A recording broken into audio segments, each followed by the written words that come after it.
Welcome back to the channel. This is Trendy Storm and you're watching second and final part of What If Neglected Kid Naruto Received Kaguya's Chakra. If you enjoyed this video, please like, share and subscribe to this channel. Now wasting no more time, let's start the story. With her eyes now red, Natsumi quickly turned and stepped back from the unconscious Sasuke. "I'll kill you."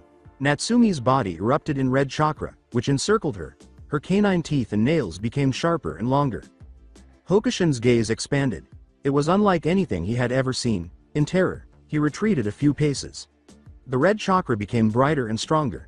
From Natsumi's body, a single tail of red, bubbling chakra emerged. Natsumi then became uncontrollable. She let out a roar so strong that it shook the ground to its foundations.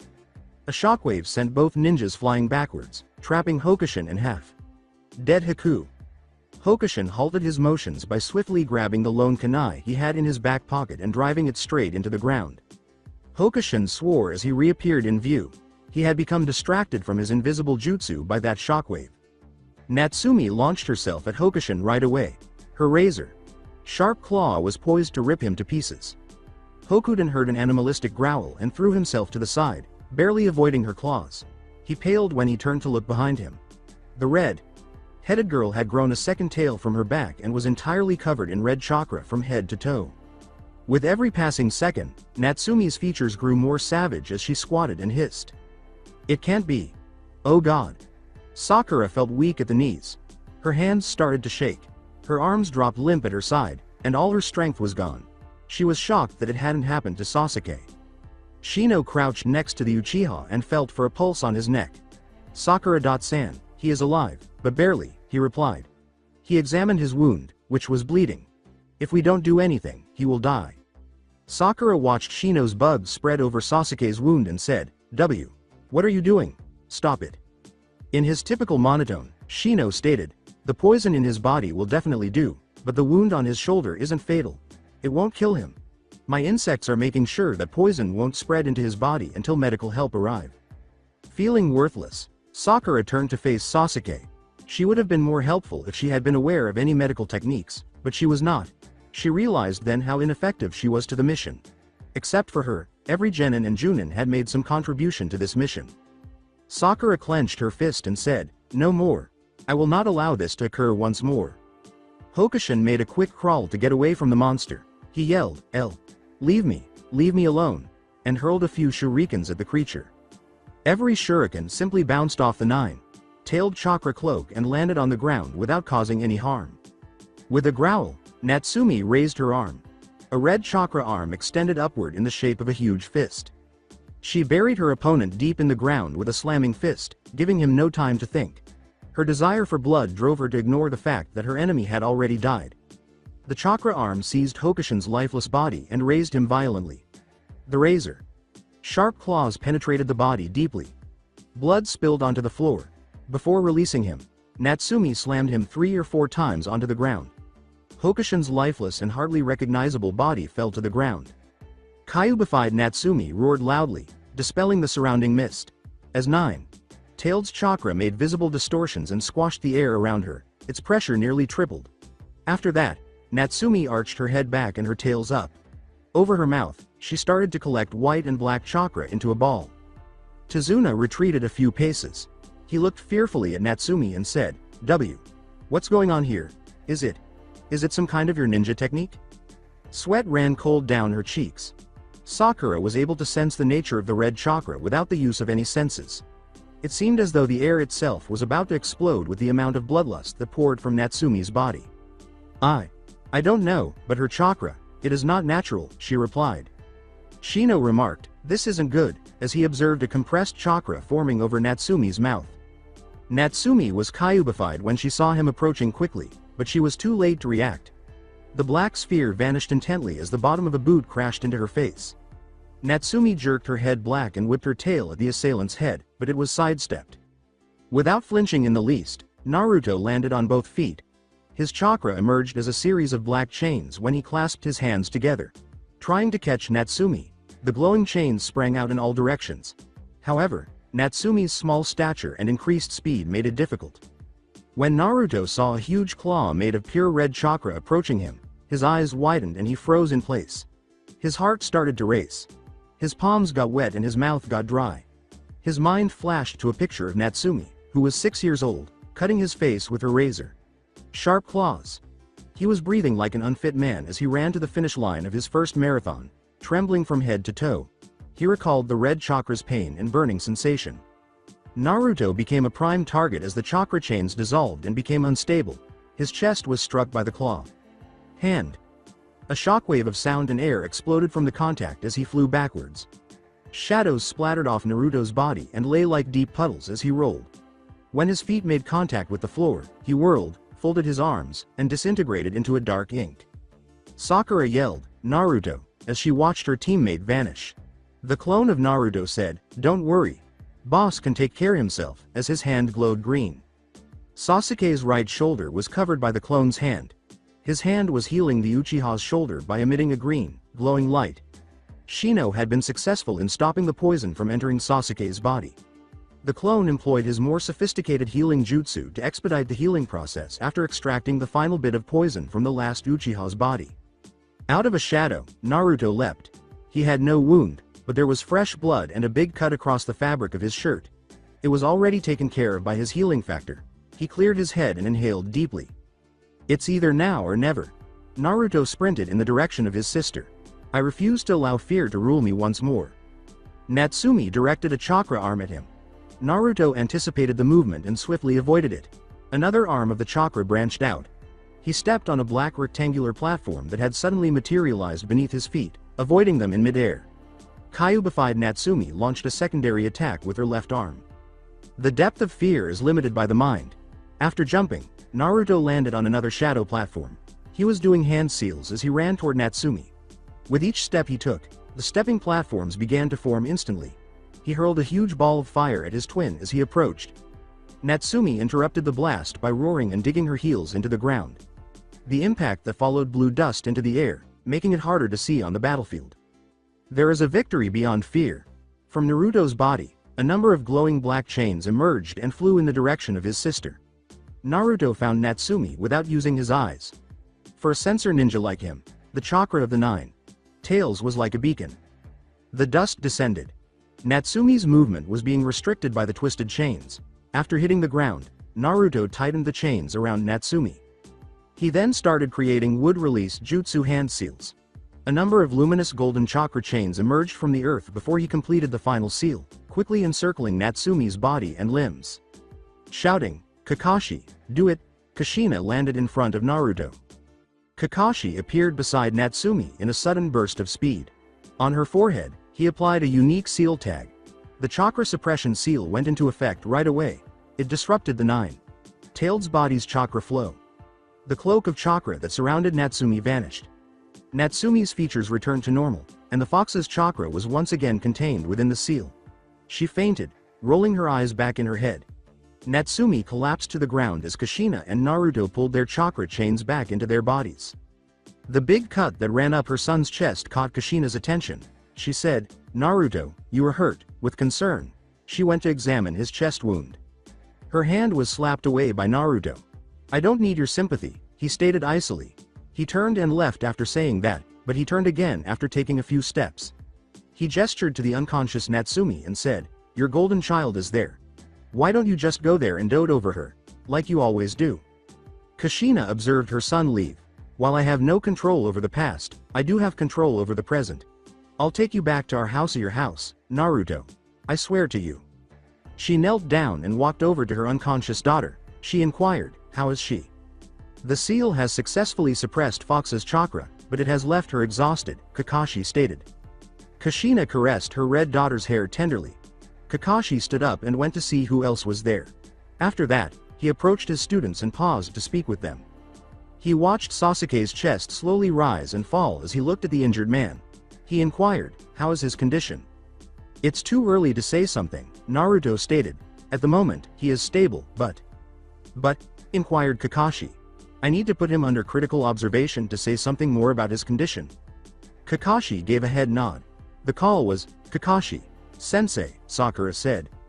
Kakashi turned to face his pink-haired pupil and said, "Yes, Sakura." "What was that red chakra Natsumi used in the fight?" she inquired. Shino said in his usual monotone voice that chakra wasn't normal. Even my Kakecha were afraid of getting close to it, with a hint of excitement. Kakashi sighed after glancing at Sakura and then Shino. He had anticipated that. Tazuna even approached to listen to him and wanted to know about it. It's classified. I can only tell you without breaking the rule is that it is a special chakra. Only 9 people in the whole world can use it, Kakashi stated. Tazuna unscrewed the lid and took a mouthful, then 2, and then still another. The alcohol seeped into his stomach and burned his esophagus. His question, what happened to those super scary ninja, broke the silence. Well, began Kakashi. The thick veil of mist was lifted at that moment by a gust of wind. The bodies of Zabuza and Nagale were lying in a pool of blood in the distance. They are dead, declared Kakashi. With anxiety, Tazuna swallowed. Then Sakura asked abruptly, where is that fake hunter? Ninja? Only 3 bodies were visible when everyone looked around. One was obviously missing. When Shino summoned his insects, countless numbers of insects gathered around him. Shino informed them, his chakra signature has disappeared. As the insects buzzed noisily around him, he is gone. As she approached her team, Kushina carried her daughter. She inquired, how is Sasuke now? Much better than before, replied Kakashi. Kushina responded, okay, take him and Natsumi to Tazuna's home. They aren't safe here. We don't know how many ninjas Gato has hired. Let me help you carry the boy. At least this I can do, Tazuna replied. Suddenly, instead of being the inebriated construction worker he had been acting like the entire trip, he appeared to be a kind old man. Well, what a mess. Kakashi noticed a small man tapping his cane when he looked up. He wore a black suit, a pair of black glasses, and a purple small. He had brown hair. When he saw the nearly 100 thugs behind the man, Tazuna stepped back and exclaimed, Gato, as his eyes widened in sheer terror. After saying, thanks for killing them, Leaf Ninjas, Gato grinned malevolently. You see, I never planned to pay them. It's such a pain, hiring skilled warriors like them, at such a hefty price. Now that they've worn all of you, my thugs can kill you easily. That reminds me, I have a score to settle. He approached the location where Zabuza's body was resting. He started to kick it and lay in, saying, calling yourself the demon of the hidden mist. What a load of crap, baby demon. Maybe, I call it false advertising. Disrespecting the dead. He is such scumbag. Sakura shook her head in disgust. Gazing at all the savage samurai, Shino questioned, what's the plan, Kushina? Sensei, we're heavily outnumbered. After drawing her sword Benihime, Kushina assumed a combat stance. Keeping her gaze fixed on the adversaries, she exclaimed, we are ninjas and a spirit of a ninja never give up. All of the ninjas drew their weapons one by one. Several wooden planks sprung out of the ground, signaling that they were prepared for battle. Within seconds, a massive wooden wall stood between them and the thugs, dividing the 2 groups. Kushina looked in the direction of her son. Naruto told her it wasn't his fault and shook his head. If it's not Naruto, Thina, she thought. Yamato, muttered Kakashi. He was the only person he knew who could use the wood release, aside from Naruto. From behind the wooden wall, they could hear cries and shouts as screams, swearing, and what sounded like sword and metal clashing. It began softly before getting louder. Everything became too quiet, and the noise stopped. The wall of wood drew back into the earth. 4 masked men wearing Leaf Anbu's standard uniforms were visible in the distance. Gato was being held at the point of a sword by a man wearing an eagle mask. Gato's thugs were lying dead, wounded, or dying all around them. Anbu approached the other Leaf Ninja. Kakashi and Kushina had already figured out who was wearing the mask. They recognized a green, covered mask that looked like the face of a cat. The Anbu said, Kakashi, Senpai, Kushina, Senpai, to them. Using Yamato's codename, Kushina questioned, Tenza, did Minato-kun send you here? Tenza stated, no, we are on another mission, before turning to face Kakashi. Do you remember that mission, Kakashi? Senpai? Which mission? Inquired Kakashi. To the best of his knowledge, they had completed numerous missions together. The mission of finding the Land of Fire's missing citizens, said the Anbu. The former Anbu remarked, oh yes, how could I forget that mission? We found dead bodies of those missing citizens near the Land of Fire border. Gato is responsible for their death, Senpai. He kidnapped them to sell into slavery. When he saw he could get out of it, he killed them all, Tenza said. According to Kakashi, this is unexpected. Tenza went on, that's not all, he has many illegal businesses in the Land of Fire. We've also found evidence of the Gatu company involvement in several bandit activities. Tazuna asked abruptly as he moved forward, what will happen to him? Tenza looked at the bridge builder and stated, Gatu's fate will be decided by the fire daimyo. Thanks for your help, Tenza, explained Kakashi. Tenza gave a head nod. The criminal vanished along with the rest of Anbu. Tazuna claimed, Gatu is. He is gone. He is really gone, but it took him a few moments to believe it. A broad smile split his face. We are free. Sakura approached her instructor. She exclaimed, Kakashi, sensei. Kakashi saw a large question mark on Sakura's face and said, yes, Sakura. Do you want to ask something? Sakura trailed off, Kakashi. Sensei, that wall. It was the wooden wall, but only wood release bloodline can create something like that, right? In his mind, Kakashi cursed Yamato for revealing his ancestry, saying, yes, you are right, Sakura. But how? Lord First Hokage is the only user of that bloodline, Sakura said. Then the realization caused her eyes to widen. You're telling me there's another one. In fact, Kakashi thought, too. The information you are asking is classified. Sorry, I can't tell you about it, he replied. Sakura uttered, I understand, sensei. As Kakashi went to retrieve the Uchiha, she observed. What the fuck? Everything that we requested is classified, Sakura inside yelled. An arrow suddenly shot through the air and lodged itself in the concrete. This is our land, Gatu. You can't have it, Inari said, with a whole population of villagers standing by him. All he saw when he turned around were corpses. WH. What's going on? Where is Gatu? Naruto remarked, you were kind of late, Gatu is gone and we are free now. Tazuna exclaimed joyfully. They dropped their weapons, the people of the land of waves. Their homeland was once again theirs, and they cheered. Shino said, Naruto-san, may I speak with you? To his classmate. Naruto examined the user of the insects. Yes, Shino. Those black-colored platforms you made in the fight, what were they? Replied Shino. I know we are from the same hidden village. We were a classmate, but it doesn't mean I'm going to tell you my all-secret, Naruto replied. We are ninjas and a ninja's greatest strength is deception. Shino understood his reasoning and didn't ask him. Thank you for your hospitality. Tazuna responded to Kakashi's gratitude by saying, well, it'll be dull once you're gone. But come by and visit, alright? Wave citizens wished their heroes a safe and prosperous journey by waving at them. Until they were a blur, they continued to wave at them. One of the bridge workers inquired, what's the name of the bridge, Tazuna? Tazuna said, how about the super awesome Tazuna Bridge? At his suggestion, the audience booed, expressing disapproval. One person in the crowd proposed, how about the Great Leaf Bridge in honor of the Leaf Ninjas, who stopped Scum Gatu? After a brief period of silence, the audience cheered the name. The name was engraved by Tazuna on the bridge's end plaque. Kurenai, you made reckless decision continuing that mission. When your team encountered that 2 Chunin level missing ninjas, the mission parameter increased from C rank to B rank, Minato told the leader of Team 8. Knowing that her superior was being honest, Kurenai looked down in embarrassment. Kiba started to defend his teacher, but Shino stopped him before he could say anything foolish in front of their leader by grabbing his friend's shoulder. One of your genins could have died in that mission. You were extremely lucky, but, Minato went on, good job, we, our Leaf Ninjas, never abandoned the mission. Kurenai's expression changed to one of surprise as she looked up. With a small bow, she said, thank you, Lord Hokage. Minato's gaze shifted to the final devoted Uchiha.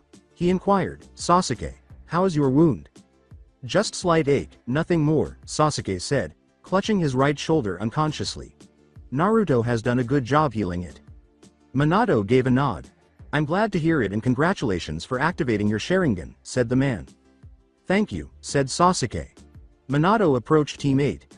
He looked at the white dog perched on Kiba's shoulder and said, Team Kurenai Hinata Hyuga, Shino Aburame, Kiba Inazuka, adding, and Akamaru, when your teacher was injured, you all handled that situation very effectively until help arrived. Great job. Kiba smiled joyfully as Hinata smiled. Akamaru gave a little bark of joy. Shino's lips curled into a faint smile, but it was hardly noticeable. Minato glanced at his son and grinned. Naruto, you showed great courage and exceptional medical talent in the mission. You put your life in danger to save lives of your fellow ninjas and our client from certain danger, he stated. I'm proud of you, my son. Naruto remained silent and unresponsive. To him, Minato's acknowledgement meant nothing. He had long since moved on from the period when he would have done nothing to change it. This was the kind of reaction Minato had anticipated from his son. Congratulations to all of you for successfully completing the mission, he concluded. Natsumi, stay here, I want to talk to you. The rest of you are dismissed. With the exception of Kushina and Natsumi, everyone left the Hokage office. When Minato created some hand seals, the windows and doors began to glow. He asked, how are you feeling, Natsumi? Natsumi gazed at the ground. She appeared so uneasy. Tears poured down her cheeks as she was unable to contain them any longer. I am sorry, Daddy. I lost the control again. Kushina saw her daughter lose it. She came over to comfort her by stroking her hair and massaging her back. With a Natsumi, she spoke. I felt lost. I didn't know what I was doing, but it's not an excuse. Natsumi broke down. I attacked my friends. They would have died if it wasn't for Naruto. Nichin. I nearly killed him again. Like a malfunctioning sprinkler system, Natsumi started crying. She was unable to keep up with the force with which they poured down her face and were wiped away. She was crying so much that she was having trouble breathing. Kushina put her daughter in her arms and gave her a shoulder hug. It's okay, sweaty. Let it out. Watching a loved one cry is the worst thing in the world, but Minato had no choice. Natsumi, you must learn to control 9 Tails chakra, he stated. Natsumi questioned, but what if I lose the control again?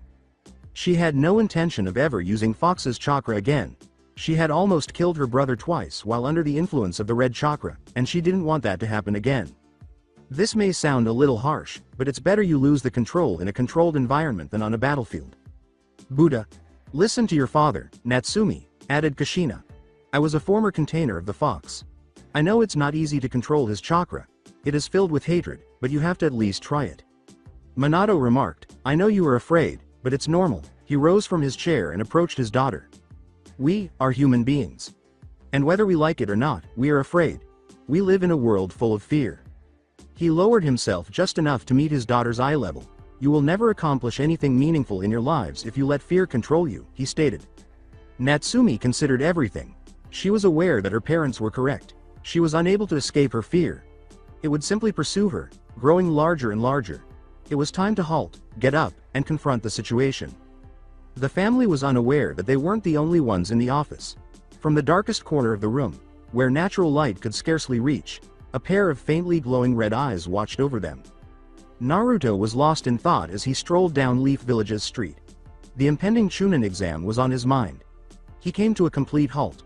He had heard someone call his name. His pink-haired teammate was running toward him when he turned around. Sakura came to a halt before him. I've been searching for you, Naruto, she said, gasping for air. At this, Naruto arched an eyebrow. I thought you liked Sasuke, Sakura, he said. Sorry, I'm not interested in you. What are you talking about? I like Sasuke-kun. Sakura yelled.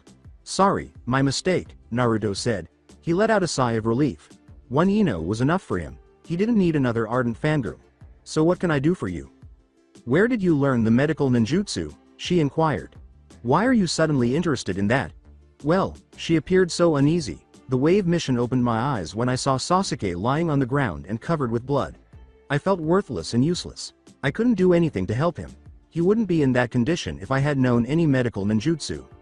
She stopped and continued. I want to learn medical ninjutsu, Naruto. Kushina. Sensei once told me that I have a perfect chakra control and the medical ninjutsu requires very advanced chakra control. Naruto concluded, so you want to learn medical techniques for Sasuke, he said. No, I want to forget that useless feeling. I want to help my friends and anyone who needs a medical attention. I am the weakest link in Team 7, I know that, but don't have the plan to stay there forever. He examined Sakura to see if she was telling the truth. He said when he couldn't find any. Good to know, you are on the right path. It's more important to know your weaknesses than your strengths, he stated. As for your information, I learned everything from the Senju library. She inquired, how can I get there? Her face showed how excited she was to learn the medical ninjutsu. It is not possible. The library is only Senju clan members or those connected to that clan are allowed entry, and it is shielded by the blood seal. Naruto noticed that her disposition was deteriorating, so the ninja library has a separate section for medical books. You can learn some basic techniques from there, but to learn more advanced and actual healing techniques, you have to contact the head of Medic Corps. Smiling, Sakura said, "Thank you, Naruto. This is very helpful." Naruto turned around and headed to the marketplace after she had left, when 3 children of about 8, 9 years old screamed and fled from a purple-headed girl who was furious. He raised an eyebrow. He wondered how Amy, a bully and Ninja Academy dropout, could have become so enraged at the foolish grandson of the 3rd Hokage and his friends. He shrugged and walked on, but stopped when he sensed a tailed beast's chakra nearby. The short, spiky boy with brown hair screamed, "Let me go," as the sand ninja he had previously bumped lifted him roughly. "How dare you bump me, little brat, I'll teach you a lesson." The sand ninja's sense of style was peculiar. He wore a full-body, baggy black suit with a black hood and ears that resembled cats'. He had triangular shapes painted on his face, as if that weren't enough. After saying, "Serve you right, brat," Amy walked away from the boy and the sand ninja. He yelled, "Moegi, Udon, help me." Moegi's orange hair was secured in 2 enormous pigtails with red elastics. Udon, her friend, was a dark-eyed boy with round glasses and short brown hair. "Let Konohamaru go," yelled Moegi. Udon gave a forceful nod beside her, but the ninja merely sneered. The blonde sand Kunoichi scowled, not liking the situation, but her brother disregarded her. "Konkaru, stop it. Let him go. We don't want any trouble," she said. "Konohamaru." One of the siblings heard a shout. 2 girls were running toward them when they turned to follow the voice. The girl with the red hair appeared somewhat irate. It was evident to both siblings that the 2 were most likely natives of the Leaf Village. However, her foolish brother missed something that the sand Kunoichi could see. The red-haired girl fit the 4th Hokage's daughter description. Standing a few feet away from the Suna ninjas, Natsumi exclaimed, "Unhand Konohamaru, Suna.ninja," in a composed voice with a hint of rage. The friends of Konohamaru called out, "Natsumi.ne, Chan, Hinata.ne, Chan," instead. The name caused the sand Kunoichi's eyes to widen. "Natsumi. So I was correct. She is the Yellow Flash's daughter, brother. I hope you don't do anything foolish." With a smug tone, Konkaru asked, "What if I don't?" "Konkaro don't. That's a," as the blonde Kunoichi attempted to address him, her brother cut her off. Konkaru assured Tamari, "I have everything under control, so don't worry." While the dark blue-haired Kunoichi assumed a defensive taijutsu stance, Konkaru observed the red-haired leaf Kunoichi draw out a kunai and hold it in her right hand. However, another blonde girl joined them, so the 2 were no longer alone. Ino questioned her friend, "What's going on here, Natsumi?" Natsumi glared at the cat suit Suna.nin and tightened her hold on the kunai rather than responding to Ino's question. "Unhand him," she commanded in a menacing tone. "To threaten me? You got some guts, girl," stated Konkaru, grinning maniacally. However, before things between the 2 could get any worse, the black chains encircled Konkaru's limbs in parties. The sand ninja dropped Konohamaru, who landed on his butt without any fanfare, after the chains pinned him to the ground. The child hurried over to hide behind Natsumi.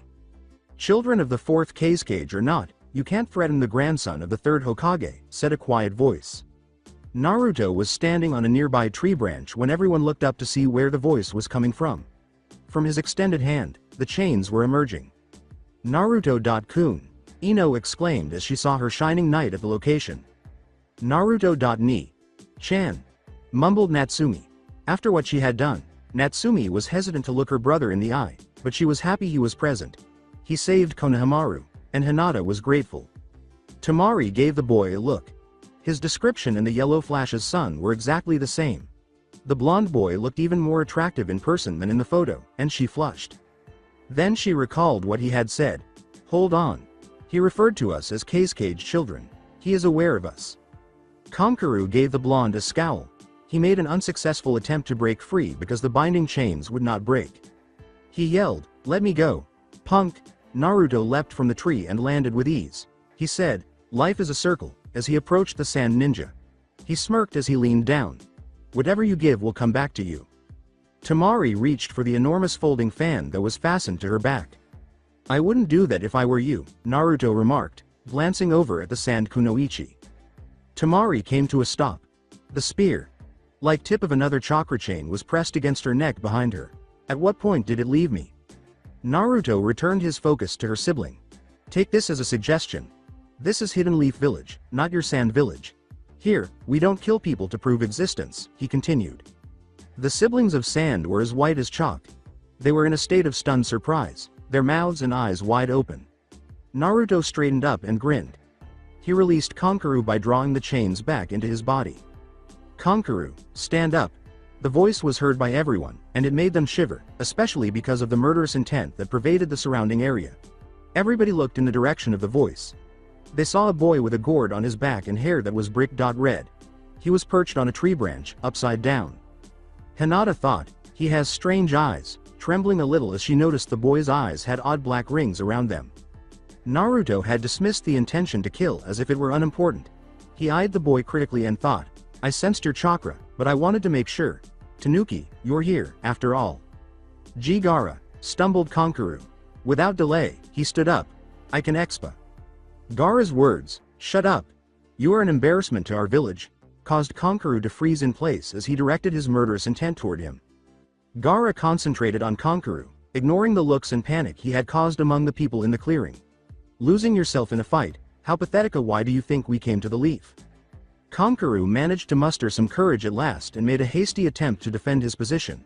Listen Gaara, they started it and Gaara yelled, shut up, I'll kill you, with a great deal of murderous intent directed at his brother. Kankuru began to tremble and perspire profusely after taking the dose of killing intent.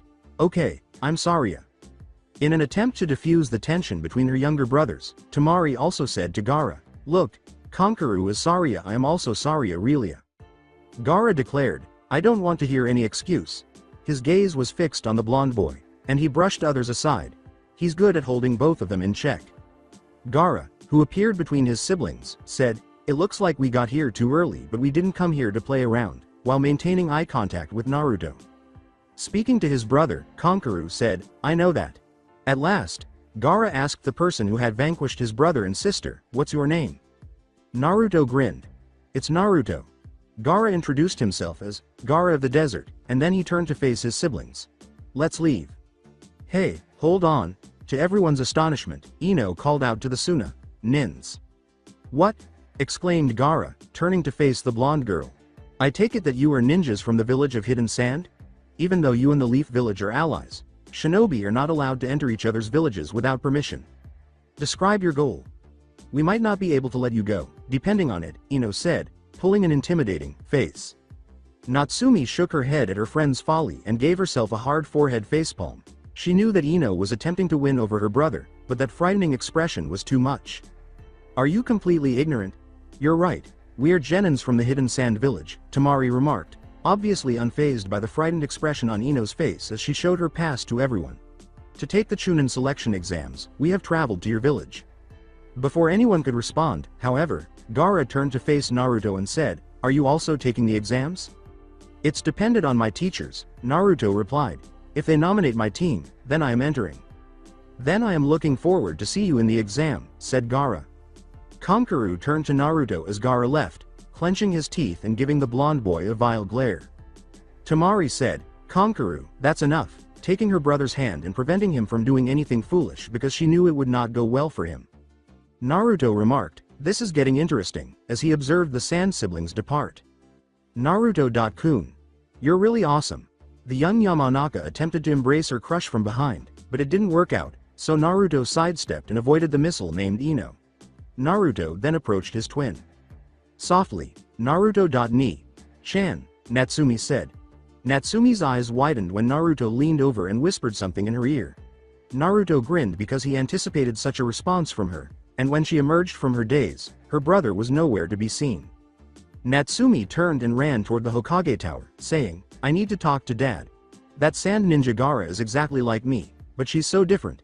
What does that mean? Where is she heading? Ino asked. Hinata remarked, I don't know, as she observed her best friend vanish into the writhing throng.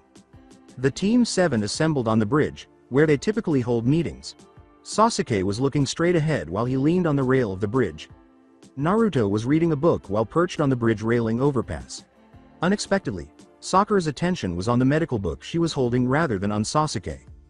Natsumi was looking down into the water below, over the metal railing, a short distance from her team, She flipped and caught her kunai as she threw it into the air, then flipped and caught it once more. She couldn't get her father's words from yesterday out of her head.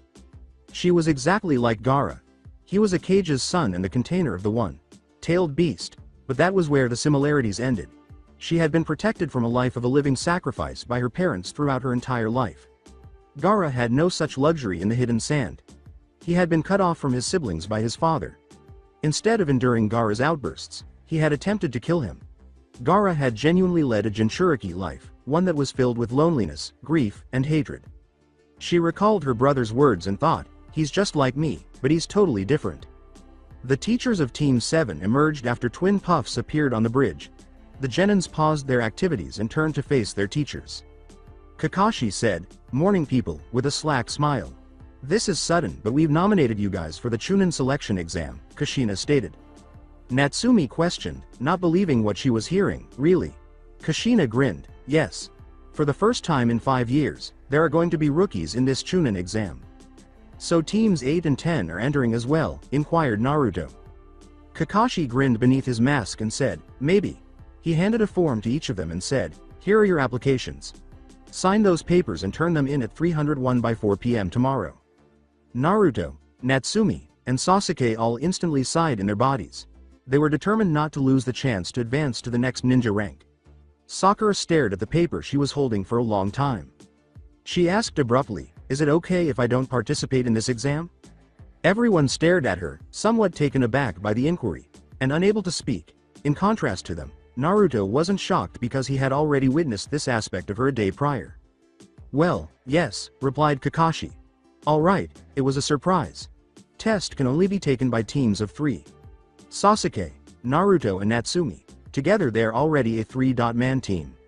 Sakura gave her form back to Kakashi and said, "Then I am sorry. I don't think I am ready to be a Chunin." "Are you sure? This is one of a chance to move forward in rank," Kakashi asked her one final time. "I am sure, Kakashi. Sensei," was Sakura's statement. She was not going to reverse the decision she had made. Kushina said, "May I ask you why?" She was curious as to why she had made the choice she had. She and Kakashi could take action if it was a lack of confidence. Sakura breathed deeply and said, "I am aiming to become a medical nin, Kushina. Sensei.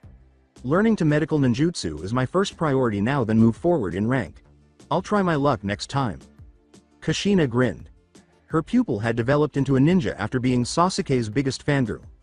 "I'm proud of you, Sakura. You have made a right choice," she stated. "I can't help with medical ninjutsu, but I will talk to the head of Medic Corps for you." "Thank you, Kushina. Sensei. Good luck to everyone. You too, Sakura," Kakashi observed, grinning at them. "That is all."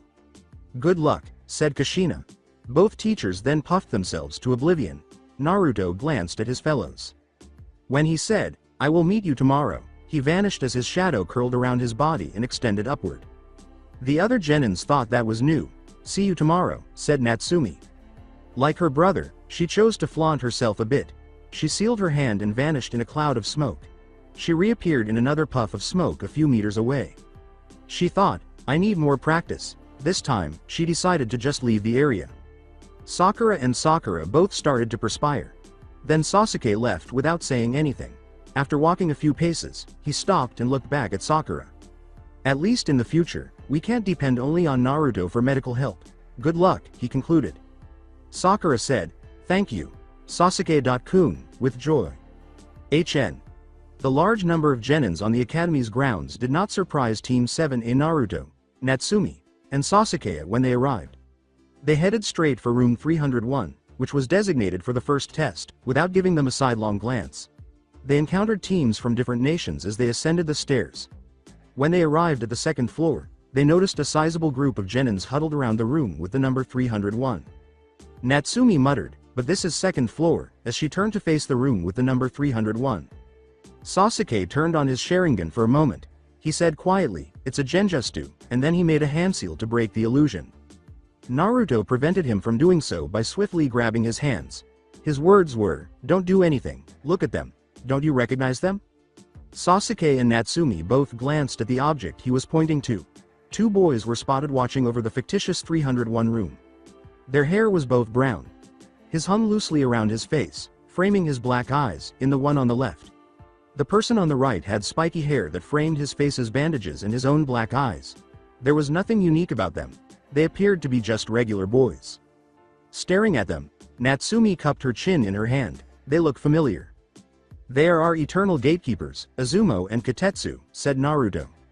Sasuke glanced at the boys again.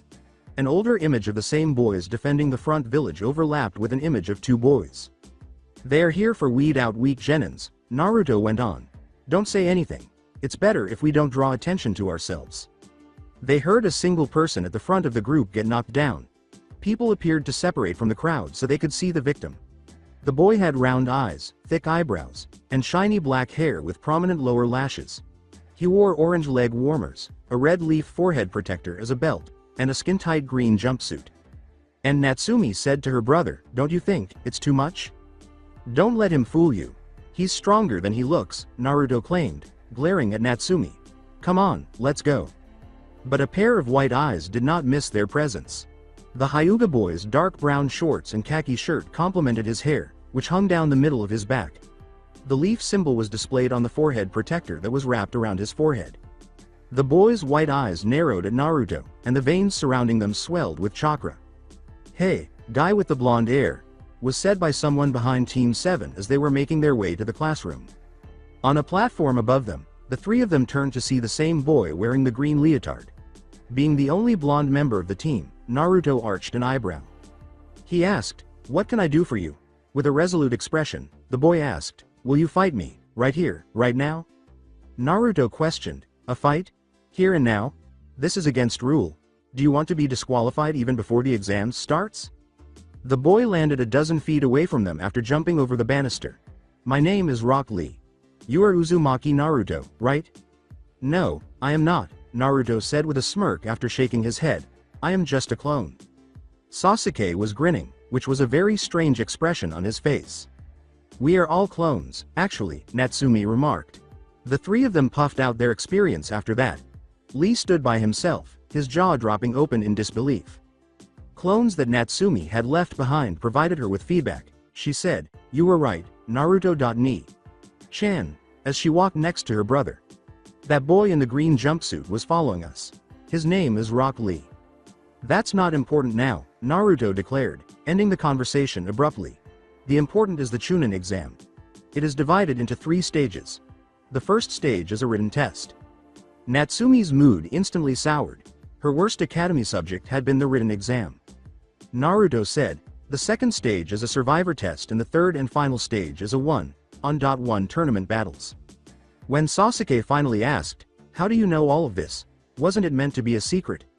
Naruto remarked, "A ninja must be good at gathering information," and cast a sidelong glance at Natsumi. He thought, "I hope she gets my hint and doesn't make a mistake."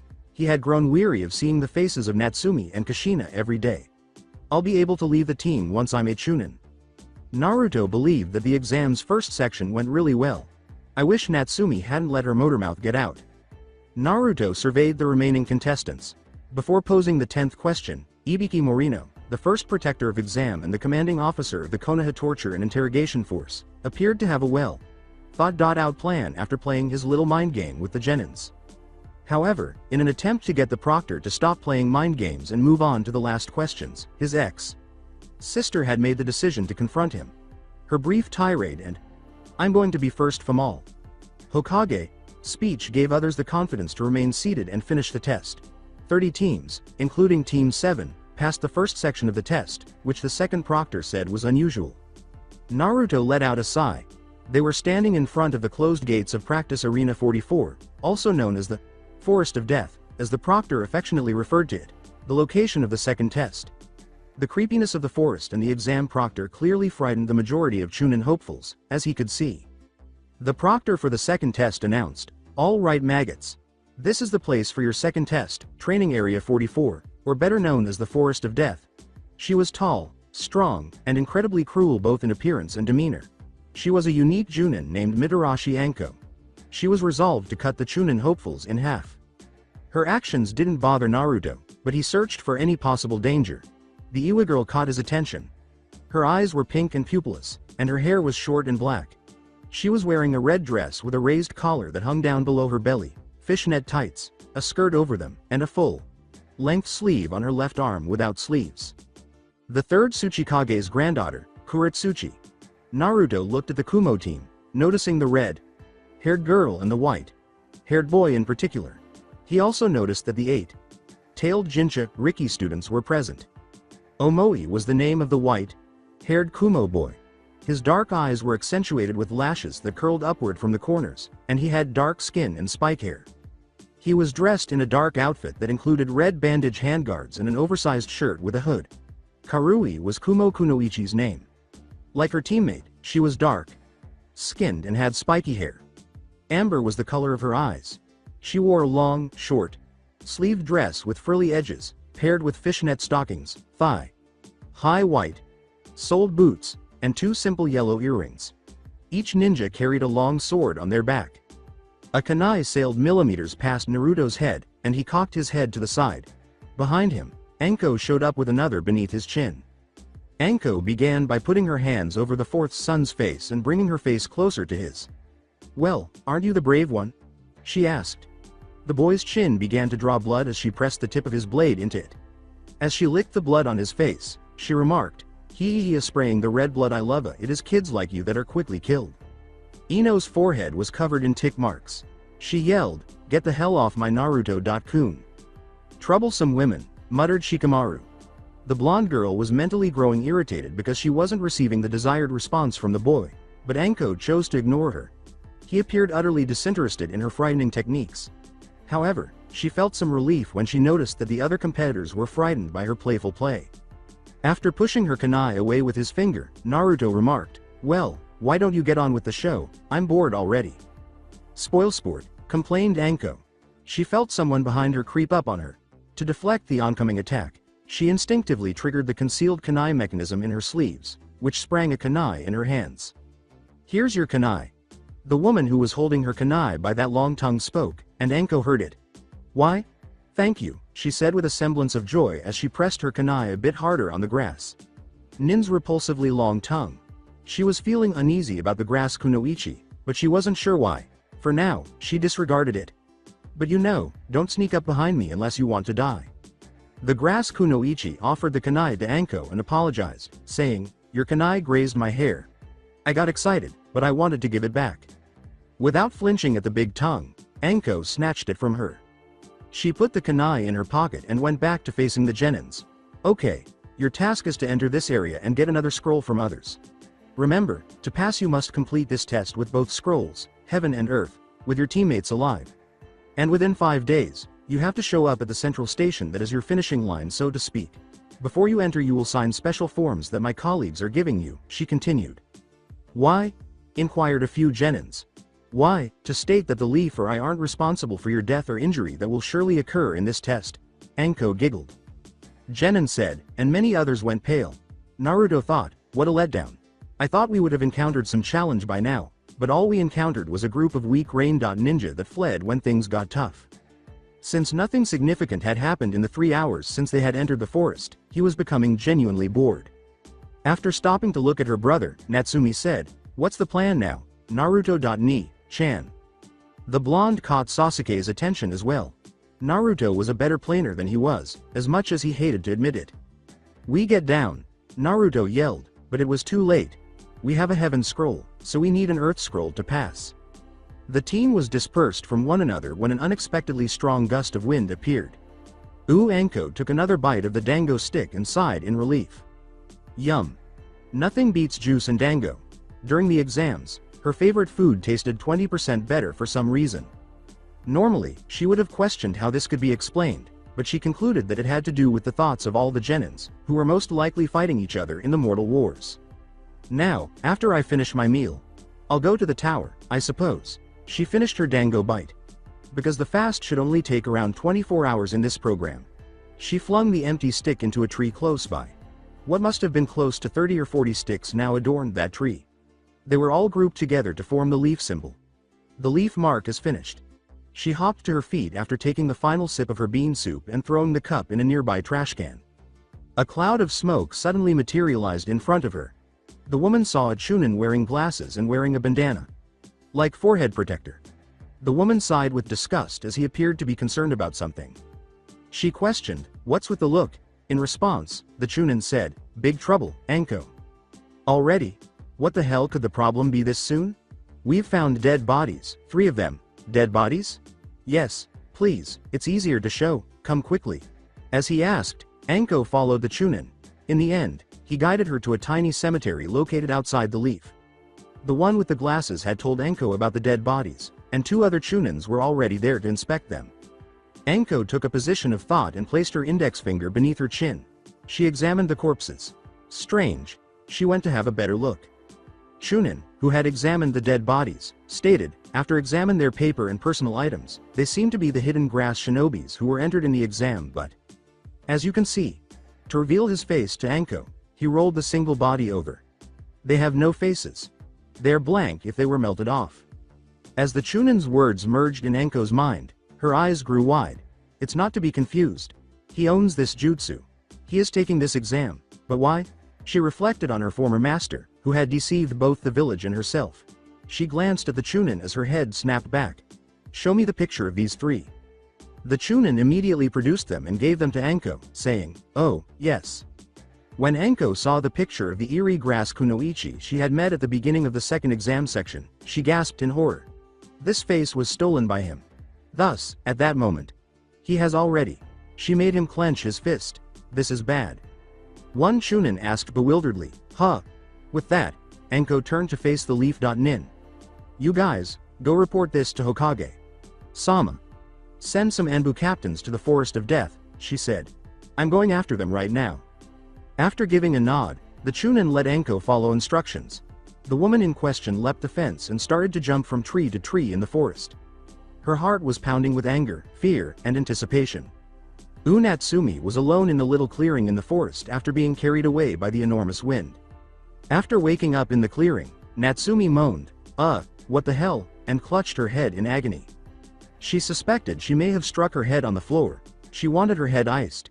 She took deep breaths and gradually regained his senses. A moist substance dripped onto her hand. "Ew, what is this?" Natsumi attempted to shake the sticky, rotten material from her hand. She noticed 2 yellow, slitted eyes as she peered over her shoulder into the tree shadows. "Oh, shit," Naruto remarked to himself, "that attack nearly took me by surprise." He was in the shadow realm, floating. This shows, only power isn't enough, you need also experience. A gaping emptiness warped and then materialized as a number of tiny, eyeless sharks on legs. They belonged to one of the Onus tribes, the Shadow Eaters. They made a mix of chattering, hissing, and squeaking noises as they leapt up and down. He commanded them, "Go and become my eyes and ears." They became louder. They vanished as the darkness melted around them. Sasuke searched for his team for several minutes after they were dispersed by the strong wind gust. 3 Kusa genin intercepted him, and 2 of them departed at their leader's command. Sasuke was shown a scroll that the odd grass kunoichi had taken out of her pouch. When she was done, the kunoichi brought the scroll to her mouth and shoved it down her gullet in front of him. "You guys want this, right? An earth scroll since you have the heaven scroll." Uchiha, the last loyal, became pale and appeared as though he was about to throw up. That, he thought, is disgusting.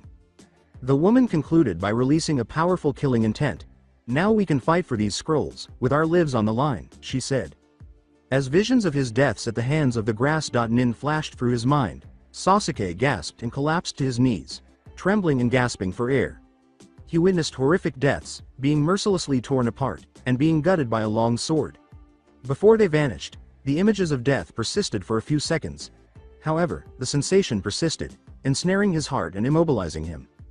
This, Sasuke thought, is not genjutsu. Her desire to kill is so strong that it displayed pictures of my demise. Not even from that period with Zabuza have I ever experienced anything like this. The woman frowned and remarked, "Well, it seems you can't move, a pity. I expected a challenge." She took out a kunai and tossed them languidly in the direction of the Uchiha, saying, "I guess I'll just get rid of you now. Hurry up. I must relocate." Sasuke found it difficult to move the hand that was holding his kunai. "Come on, move. Go." He was able to stab himself in the leg at the last second and jumped away.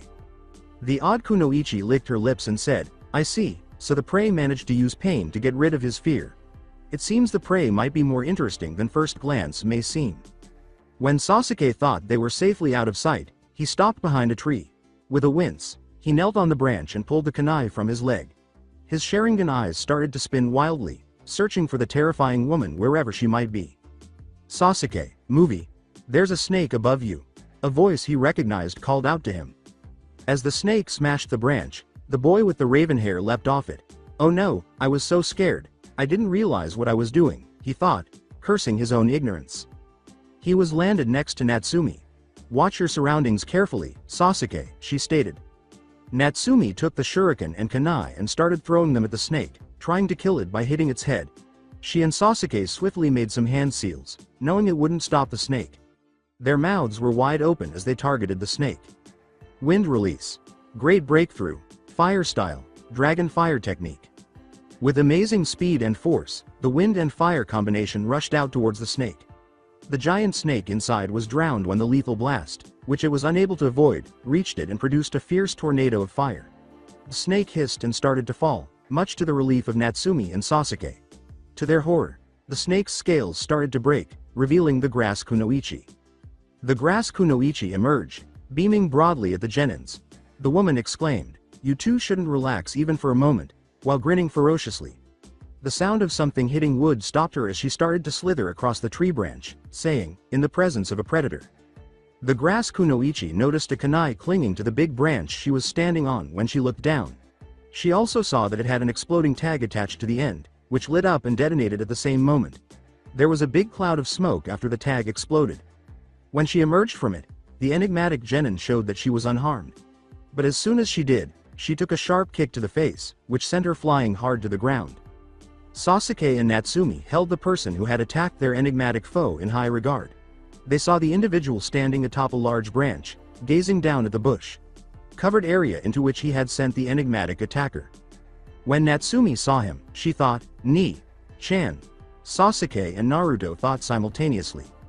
Naruto leapt to the ground, landing beside his teammates. He said, "Remain vigilant. He isn't down." Abruptly, the enigmatic shinobi's dark laughter reverberated throughout the forest. The shinobi said, "Ku, you're smart like your father, Naruto-kun," as he emerged untouched from the tree in front of them. "Cut the crap," said Naruto. "I know who you are and what you want." As the grass kunoichi laughed, the face was peeled back to reveal golden eyes with slitted pupils and extremely pale skin. No one needed to know that it was his actual face, even though it wasn't. When Natsumi saw the familiar face, she went pale. Her hands moved slowly into her pouch. "What location is it?" she pondered. Sasuke recognized the face of the fabled snake Sannin and thought, "Orochimaru. It's well known that you're obsessed with learning every jutsu that exists, something that you likely picked up from your teacher. The Sharingan is the perfect ninja tool for learning and coping jutsu instantly," Naruto said, carefully examining Orochimaru. The snake Sannin's feet were where the tree's shadow ended. "You're here for Sasuke, aren't you?" Orochimaru laughed with laughter and said, "You're right, Naruto-kun." He looked hungrily at Sasuke, who shivered, knowing now who he was up against. "Now, I'd like to do what I came to do and I'll be on my way." He briefly became enraged because he detested being so helpless. "I can't let you do that," Naruto said, cutting the Sannin off. Team 7 is surrounded by a protective barrier made of several black chains that protrude from the ground. "Do you think your little barrier can stop me?" Orochimaru asked, closely examining the Uzumaki brat's barrier. Although the Uzumaki chakra chain created an impregnable barrier, the brat was too young and untrained to fully utilize it. Naruto stated, "I think so," aware that Orochimaru was underestimating him. "You see, the first thing is that I need Sasuke alive to advance to the next stage of the exam." Sasuke clenched his jaw in rage. Naruto was and always had been a conceited, egotistical jerk. Half amused, Orochimaru asked, "Why should I care?" He made the decision to listen to this fascinating individual. "Again, I assume that your thing will prove dangerous to Sasuke, maybe even disabling. Since this place is full of others who'd love to nail Sasuke for bragging rights if nothing else, you see where I'm going. Even if he lives through your experiment, he might not survive other competitors." Orochimaru thought as he pursed his bloodless lips. He had to acknowledge that applying his seal to his selected subjects was risky. The blonde brat was partially correct. And what are other reasons? Naruto shrugged. "I think that you should also consider what his older brother might decide to do if you mess with Sasuke." Sasuke growled in sudden anger. Shut up. You know nothing about, he said, all of a sudden frozen, speechless. What's happening? He was being held by an unseen force. Orochimaru's eyebrows went up in response to the Uchiha's actions. He also saw the odd movement of the boy's shadow. He made the decision to look into it later. And why would Itachi-kun care what happens to his brother? You do know who is he? Asked the man. Think about it, why did Itachi leave his brother alive when he got rid of his whole family first? Me. I think he has a good reason, a very good reason. After all, a maniac who can kill a whole clan, his clan, of very powerful ninjas in cold blood has to have a very strong reason to spare his weak brother. Chan, what are you doing? Natsumi observed his brother conversing with a missing nin of S rank. Then she grasped a handle she recognized. I understand. In agreement, Orochimaru found himself nodding. Indeed, you've proved your point, but it's changed nothing, he replied. Naruto remarked, not really, but it's brought us time, while observing Natsumi execute a 3-point kunai. Stop there, Snake. Freak, you one move and I will summon Dad here, yelled Natsumi, poised to toss the kunai. Orochimaru sneered, nice move, brat, but it's still changed nothing. Why can't she act like a ninja, idiot? Naruto let out a sigh. Think about it, if the Hokage came here, we will disqualify from this exam, but you will also lose to see true potential of Sharingan, he said with care. Orochimaru interpreted his inaction as an opportunity to clarify his position. It wouldn't hurt to see more of Sasuke's skills, right? I mean, one lousy fight against you is hardly a measuring stick. Sasuke should have a chance against other opponents to prove his worth, Orochimaru trailed off, mulling over the possibilities. Maybe. Regretfully, this was a valid and true point. He would find it difficult to mark the child later, so this was a special opportunity. He was a Sannin, and Konoha used to be his playground, so who was he to say otherwise? He simply felt that this was a much nicer way to entice the Uchiha, and he could do it later. But after giving it some more thought, he saw that Sasuke was ready to be taken. He only needed to wait. He could see the boy's desire for power in his eyes. No, he already had Sasuke. Additionally, if the prospect of marking the last Uchiha unsettled Konoha's leaders and his former sensei, it would be enough to divert their attention from his true motivation for returning to well. He enjoyed that too. He would still like to see how resilient Hokage's kids are. It would be beautiful if that damned child of Kage's was any indication. He nearly burst out laughing. Konoha would also become weaker as a result of those idiots in the Sand Village. Additionally, he would be risk-free and have all of his prizes to himself. Orochimaru disappeared, leaving behind his signature eerie chuckle echo. Very well, Naruto-kun. You've made your case. I'll leave your teammate alone, for now. If only to amuse myself even more. Naruto took down the barrier as soon as he was positive Orochimaru was no longer there. He devoted much of his focus to maintaining both it and his shadow hold simultaneously. When Natsumi realized the insane man was no longer with them, she exclaimed, "Thanks God, is he really gone?" She was scanning the nearby forest for the snake. Freak's presence. Naruto said, "Calm down, he's gone for now." Sasuke glared at him as he got to his feet. "You went too far, Naruto. I didn't need any protection. I can take care of my problems." "Your problems?" sneered Naruto. "If that guy had his way with you, you'd be screaming in pain right now and be very ill. And that would make it mine and Natsumi's problem. Besides, I didn't protect you, I just bought you some time to get protection." Natsumi pocketed the kunai and asked, "What do you mean by that?" making sure it would be simple to grab this time. "Don't you hear what I said? He is obsessed with Sharingan blood limits. He will come for Sasuke. I just managed to convince him to postpone it." Natsumi went pale. "That's insane. This is Konoha. One can't just waltz in and do things to our ninja." Naruto gave a shrug. "You are forgetting that Orochimaru was one of us too, and damn good at his job. He was almost chosen as the next fourth, you know." Natsumi said, "We have to tell Dad about this." Sasuke said firmly, "We will tell Hokage Sama. But in meantime we have to complete this exam. And Naruto, we will talk about some things you said." Sasuke pointed to a sizable poster on the wall across from the entrance and asked, "What is this?" "If you lack heaven, seek wisdom, be ready. If you lack earth, run in the fields, seek advantage. And if you heaven and earth, you can succeed in even the most dangerous mission. These rules will guide extreme." The words heaven and earth were highlighted on that big scroll, and Naruto only needed to look at it to realize that this had something to do with the two scrolls. "It's telling us to open the scrolls," he replied. In one quick motion, he pulled out the scroll and unfolded it. However, as soon as he opened the scroll, his eyes widened upon seeing the seal for a teleportation jutsu written in the kanji for person at the seal's center on both scrolls. He and his teammates hurriedly dropped the two scrolls to the ground and leapt back, creating a gap between them and the scrolls. Kakashi greeted Team 7 after the smoke cleared. "Yo," he said, holding his favorite orange book in his hand in his typical languid manner. "Congratulations are in order of you passing the test," he said as he checked the time. "Within 24 hours. Well, about the meaning of the motto of the Chunin written by 3rd Hokage. Sama, the heaven in the motto refers to human mind and the earth refers to human body." Kakashi. "Sensei," interrupted Natsumi. "Yes, Natsumi," Kakashi said, glancing at the daughter of his instructor. Natsumi stated, "I need to talk to my dad. It's really urgent," with gravity in her voice. In a sign that he understood her seriousness, Kakashi closed the book. He said, "What do you want to talk about?" "We met someone in the Forest of Death," Sasuke remarked. "Who?" "Orochimaru." Naruto was the one who responded to his query. "For the past 4 days, Naruto has avoided all of the ninjas in the tower. He trained and meditated in the Shadow Realm most of the time. His life was altered by a single day spent in the forest. It had revealed some of his training mistakes. In addition, he was thinking about the snake Sanin. They were instructed by Minato to focus on the Chunin exam and not to think about Orochimaru. The snake Sanin would be dealt with by him. In order to shield Sasuke from the possibility of kidnapping and other dangerous circumstances, he had also designated Kakashi as his bodyguard.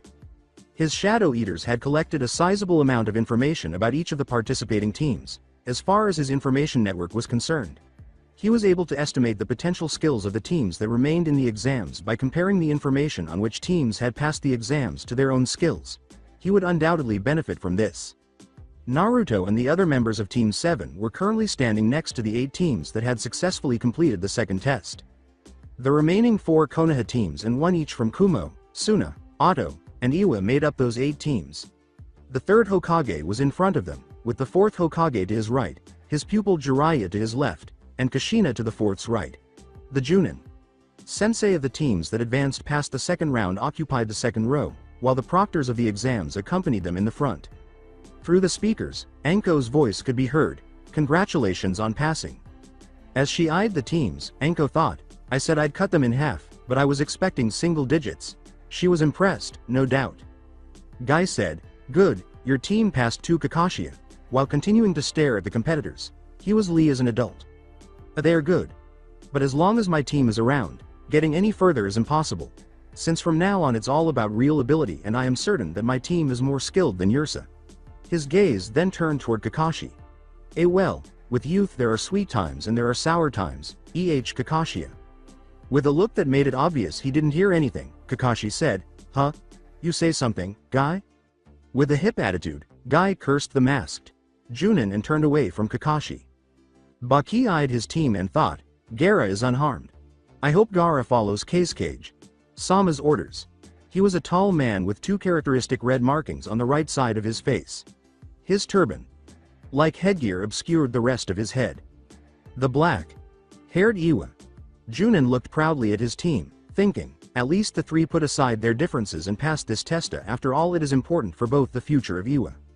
The pale-skinned Otto Junin, meanwhile, was staring at genins that weren't his own, namely Naruto, Yakushi Kabuto, and Uchiha Sasuke.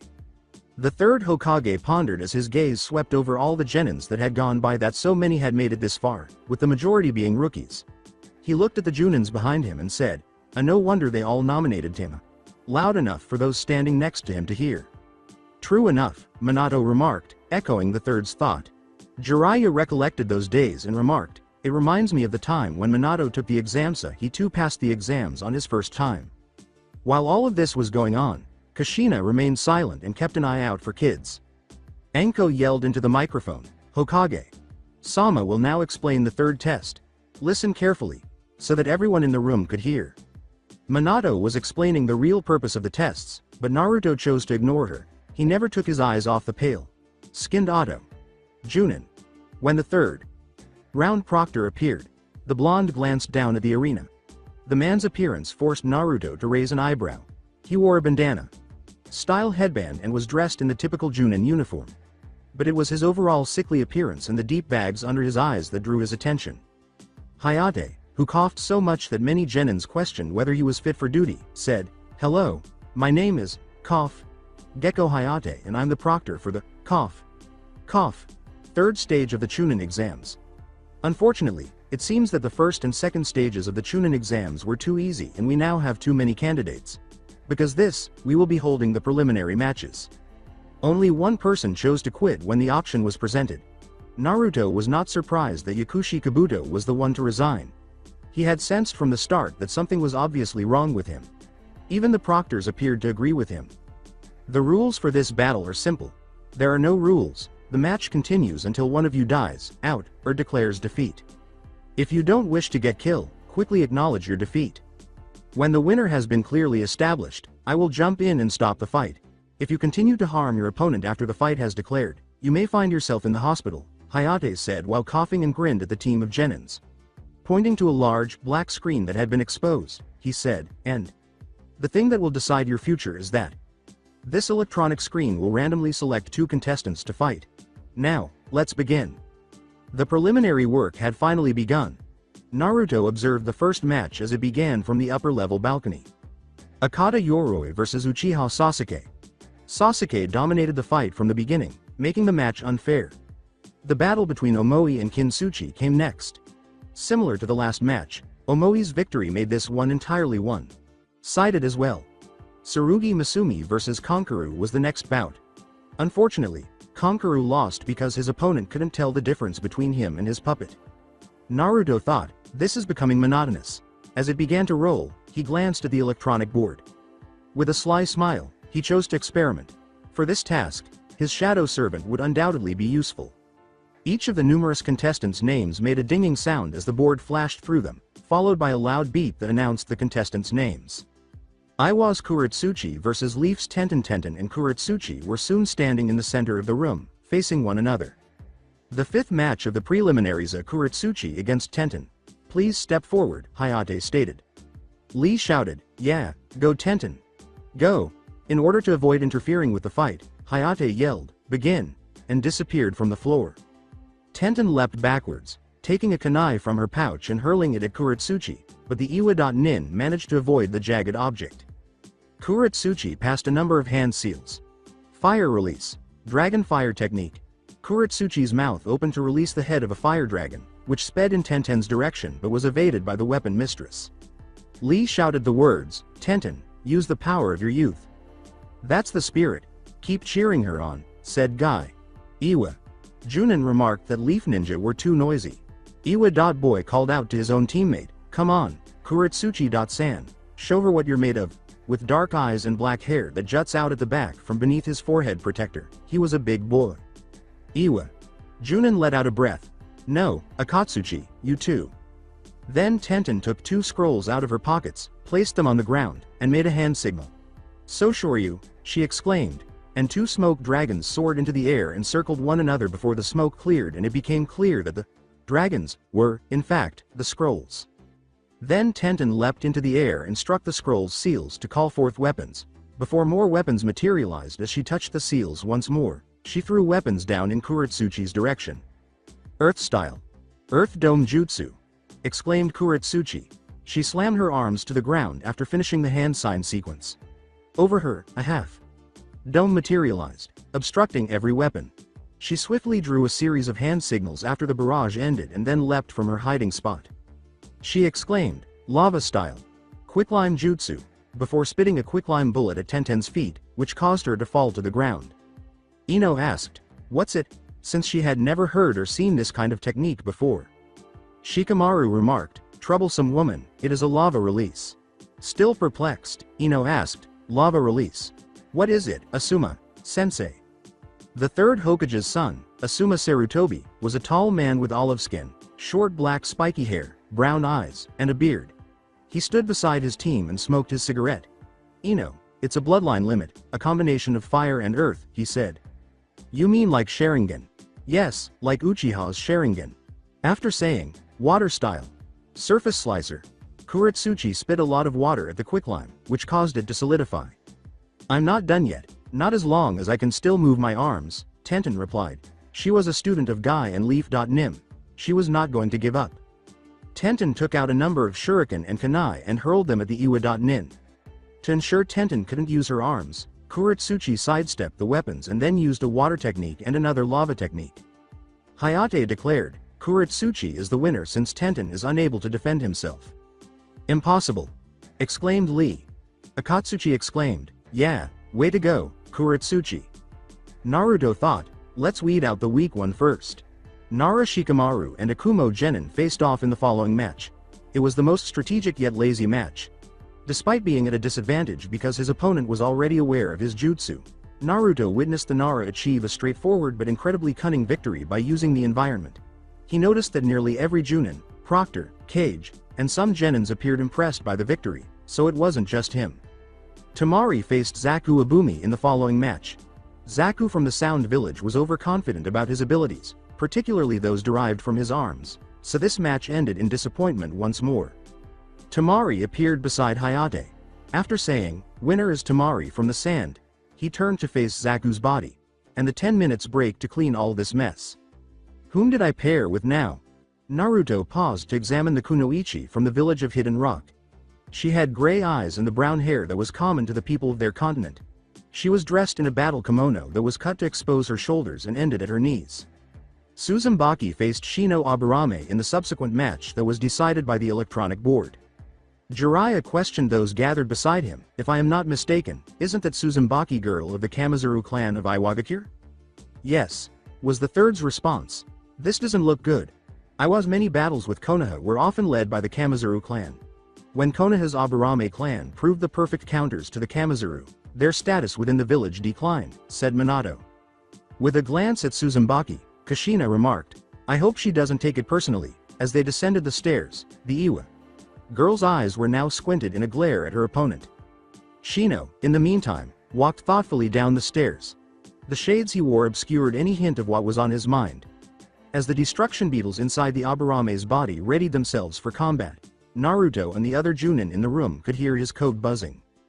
Hayate yelled, Shino Aburame vs Suzumaki Kamizuri, begin, as soon as the two were in front of him. He then chopped down his hand and leapt away.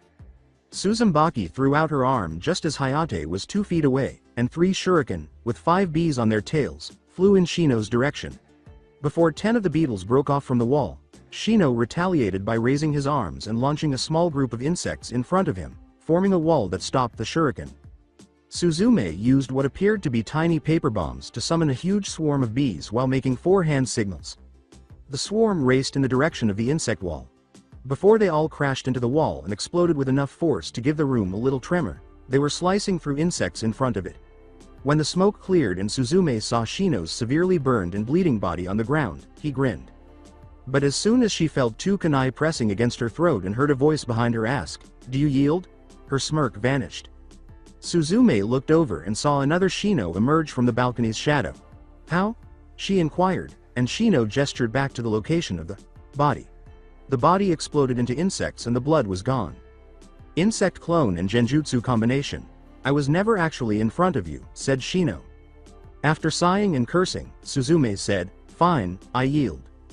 Before inserting Chakra into the board's seal once more, Hayate called, Winner.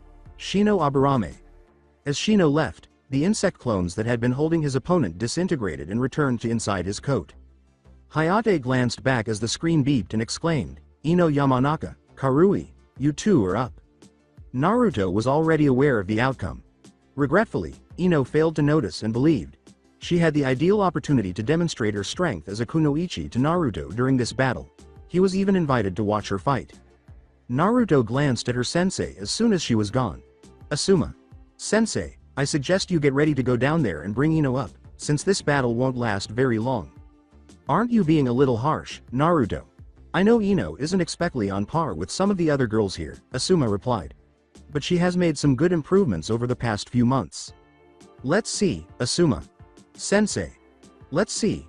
The battle ended quickly, just as Naruto had foreseen. Karui quickly dispatched her opponent. Karui crosses the distance between them in a matter of seconds, demonstrating remarkable skill and speed. She then struck Ino in the face with a powerful punch, then struck her gut with an equally powerful knee, and finally chopped Ino in the back of the neck with a sharp knife to knock him unconscious. As soon as Karui was proclaimed the victor, Asuma leapt to her aid and lifted her up. He returned her to the runway. The screen started going through the remaining genin names after Karui rejoined her team. The screen paused at Gaara and Dosu Kinuda after a few seconds. It appeared that Gaara had no desire to play with Dosu, so this match had ended quickly. Dosu saw that as soon as Hayate sounded the match, the sand from the sand gourd on Gaara's back grabbed him and swallowed the Auto Nin's body. 3 of the Konoha Genin's eyes showed that they were aware of what was about to happen, and a loud intake of breath was heard at the speed at which Gaara had subdued his opponent. Fortunately, everyone in the area was spared the sight of Gaara using the sand burial to crush his opponent because he only used his sand to crush the Auto Nin sufficiently to render him unconscious and severely injured, destroying his career. The subsequent match might be regarded as swift and elegant if Gaara's match was quick and destructive. Akamichi Choji and Hyuga Neji faced off in the match. With eyes that seemed to be boring holes in him, the chubby genin had no desire to fight the Hyuga. He didn't decide to fight until Asuma convinced him to do so and offered to buy him a free full-course barbecue dinner. Unfortunately, the chubby genin was knocked unconscious by the Hyuga's swift and elegant palm strikes before he could even employ his clan's signature jutsu. Inazuka Kiba of Konohagakure faced Akatsuchi of Iwagakure in the following match. It began well with the Inazuka attempting to outsmart his opponent by using smoke bombs and his enhanced sense of smell. However, the strategy was ineffective because Akatsuchi, who was displaying a lot of fortitude and a strong physique, was not significantly affected by any of the Inazuka's blows. The match eventually devolved into a contest of strength as the Inazuka gave in to his primal instincts.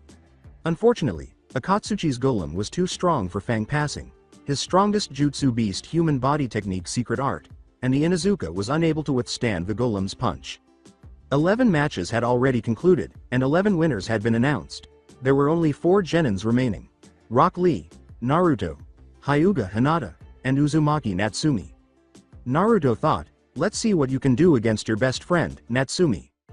2 best friends faced off in the second.to last preliminary match, which was finally announced by the electronic board.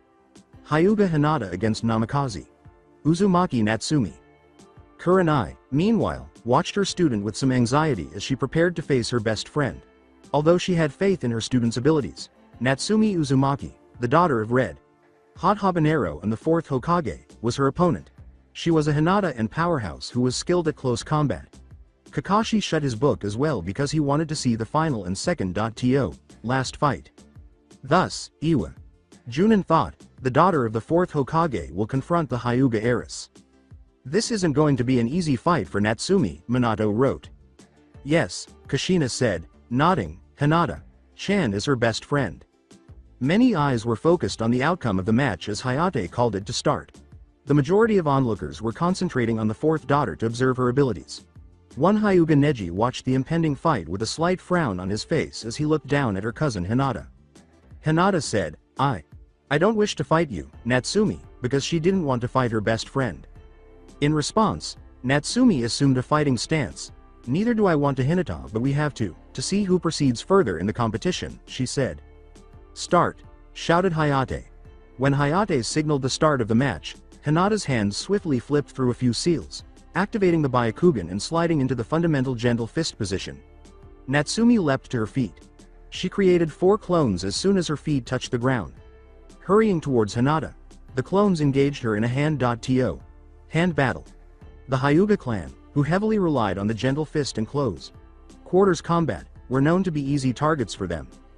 Hinata was thrown shurikens by the real Natsumi. The Hyuga heiress leapt back to avoid being struck by the shurikens after blasting the clones with a chakra-filled palm strike.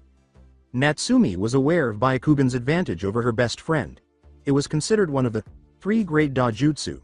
It provided its user with a field of vision that was almost 360 degrees. It was more adept than the Sharingan at seeing chakra. Its acute chakra perception allowed it to detect the 361 tenketsu that ran along a target body's chakra pathway system. Her advantage was that she was an Uzumaki in a tailed beast container. Natsumi was aware that she possessed more chakra than any other ninja in the Leaf Village, including her parents. It was going to be useful to her. She was, after all, Team 7's dominant player. Multiple shadow clone jutsu, Holia. Kurenai yelled, Anko. to stop her friend from using an offensive term. With wide eyes, Enko exclaimed, Nai-chan, just look at there, just how much chakra the girl has. She wasn't alone. With a few exceptions, everyone in the exam had the same thought. They were astounded to discover that Natsumi had surrounded the entire fighting arena with her clones. Iwa. Junin thought the yellow, Flash's daughter was a chakra monster. He glanced at his pupils, who were in no better shape than he was. Kuretsuchi's jaw dropped open in disbelief. The sight astounded the Sand siblings and their teacher. They were unaware of the fourth's daughter's high chakra levels. Kumo Genin's response was the same as everyone else's. Choji exclaimed, "Whoa," as a bag of chips dropped out of his grasp. Troublesome, according to Shikamaru, because it splits your chakra into equal parts among the clones and prevents you from recovering that chakra. Shadow clone jutsu was prohibited. Maintaining more than 4 clones was difficult, even for a Junin. It was unbelievable to make hundreds. Just how much chakra Natsumi has. The statement made by Kakashi, at least 4 times greater than her parents, startled every genin. Naruto remarked, it also has a disadvantage, as he turned to face the Natsumi-filled arena. Ino said, what do you mean, Naruto-kun? Due to having a massive chakra, Natsumi has a horrible chakra control, said Naruto. She cannot do a normal clone jutsu or cast any genjutsu. As he examined his goddaughter's replicas, searching for the real one, Jiraiya remarked, don't you think she had overdone it? Nah, I don't think so, returned Kushina. But it's a genius plan. Shadow clones are visually identical and possess the same chakra as the original. Not even Byakugan can find the real Natsumi, said the third Hokage. Natsumi? Where is real? Hinata realized she needed to find her best friend because they all had the same amount of chakra as the original. She would lose if she didn't act quickly. She watched as every Natsumi pulled out their kunai, prepared to strike. It was now or never, Hinata knew. She spent days and months honing her chakra control in order to find something that would work for her. Her developed jutsu was only known to a select few, and they were all present. She had an opportunity to prove that she was not a helpless damsel in distress and to make them proud of her. I must use that move now, even though I haven't yet used it in real combat. As she closed her eyes to shape her chakra to execute her jutsu, she thought, against my best friend who helped me develop it. Her Byakugan flared with fierce resolve as her eyes opened. Protection of the 8 trigrams 60. 4 palms. Her chakra produced sharp chakra blades, and her hands moved so quickly that most of the spectators in the arena thought they were blurred. Because of her inherent flexibility, she was able to use a sharp chakra needle to cut most of the clones in half. The sharp chakra blades of her jutsu created an almost invisible dome of chakra around her, destroying those who had come near. She could see that most of the people around her were shocked, but she was totally focused on her opponent right now. Guy told his fellow Junins, that was a very youthful jutsu, as he was genuinely amazed by the Hyuga Eris's adaptation of the gentle fist to suit their body type. He always felt that each person had a unique fighting style and shouldn't be forced to stick to it just because it was customary. Indeed, Asuma said, acknowledging that the jutsu had also amazed him. As they watched the performance, Ino, Choji, and Shikamaru's jaws were hanging loosely. They were all in awe of the Hyuga Eris's performance, especially Ino, who had lost so easily. Kiba applauded his teammate, saying, Yupa, you showed them Hinata. Shino remarked, a powerful yet graceful display. The fact that neither of her teammates knew much about the secret jutsu Hinata had developed while training with Natsumi and Kushina also caught them off guard. As Neji watched Hinata use her new technique, he was internally fuming with rage. The fact that the clan loser was capable of doing something similar simply was too much for him to process. Jiraiya remarked, now that was something completely new and definitely powerful, but it means Natsumi is in big trouble. Hinata attacked the final Natsumi without giving her a chance to recover after eliminating the threat posed by the clones surrounding her. She declared, you're now in my field of divination, as she readied herself for her next move. Hinata yelled, 8 trigrams 60. 4 palms, as she reached out and began hitting her friends Tenketsus. 2 palms. 4 palms. 8 palms, her blows were hitting the mark. 16 palms. As the audience watched in disbelief at the spectacle unfolding in front of them, more Hyuga attacks were striking their targets. Naruto observed what was happening in front of her. 32 palms. Cutting. Edge precision was being used in an increasing number of strikes. 64 palms. BOMM. The instant Hinta delivered his 64th blow to Natsumi, who had exploded on her. There was a loud and massive explosion. Everyone in the audience stared at the unexpected and startling turn of events. Naruto saw the explosion send Hinata flying toward the arena's side walls and thought, "At last, you used your brain, Natsumi." "It's a shadow clone explosion jutsu," expressed Kakashi. Kurenai clutched the railing with her hands and gazed down at the arena. She was concerned for her pupil. Her student was winning and had everything under control, but everything changed in an instant.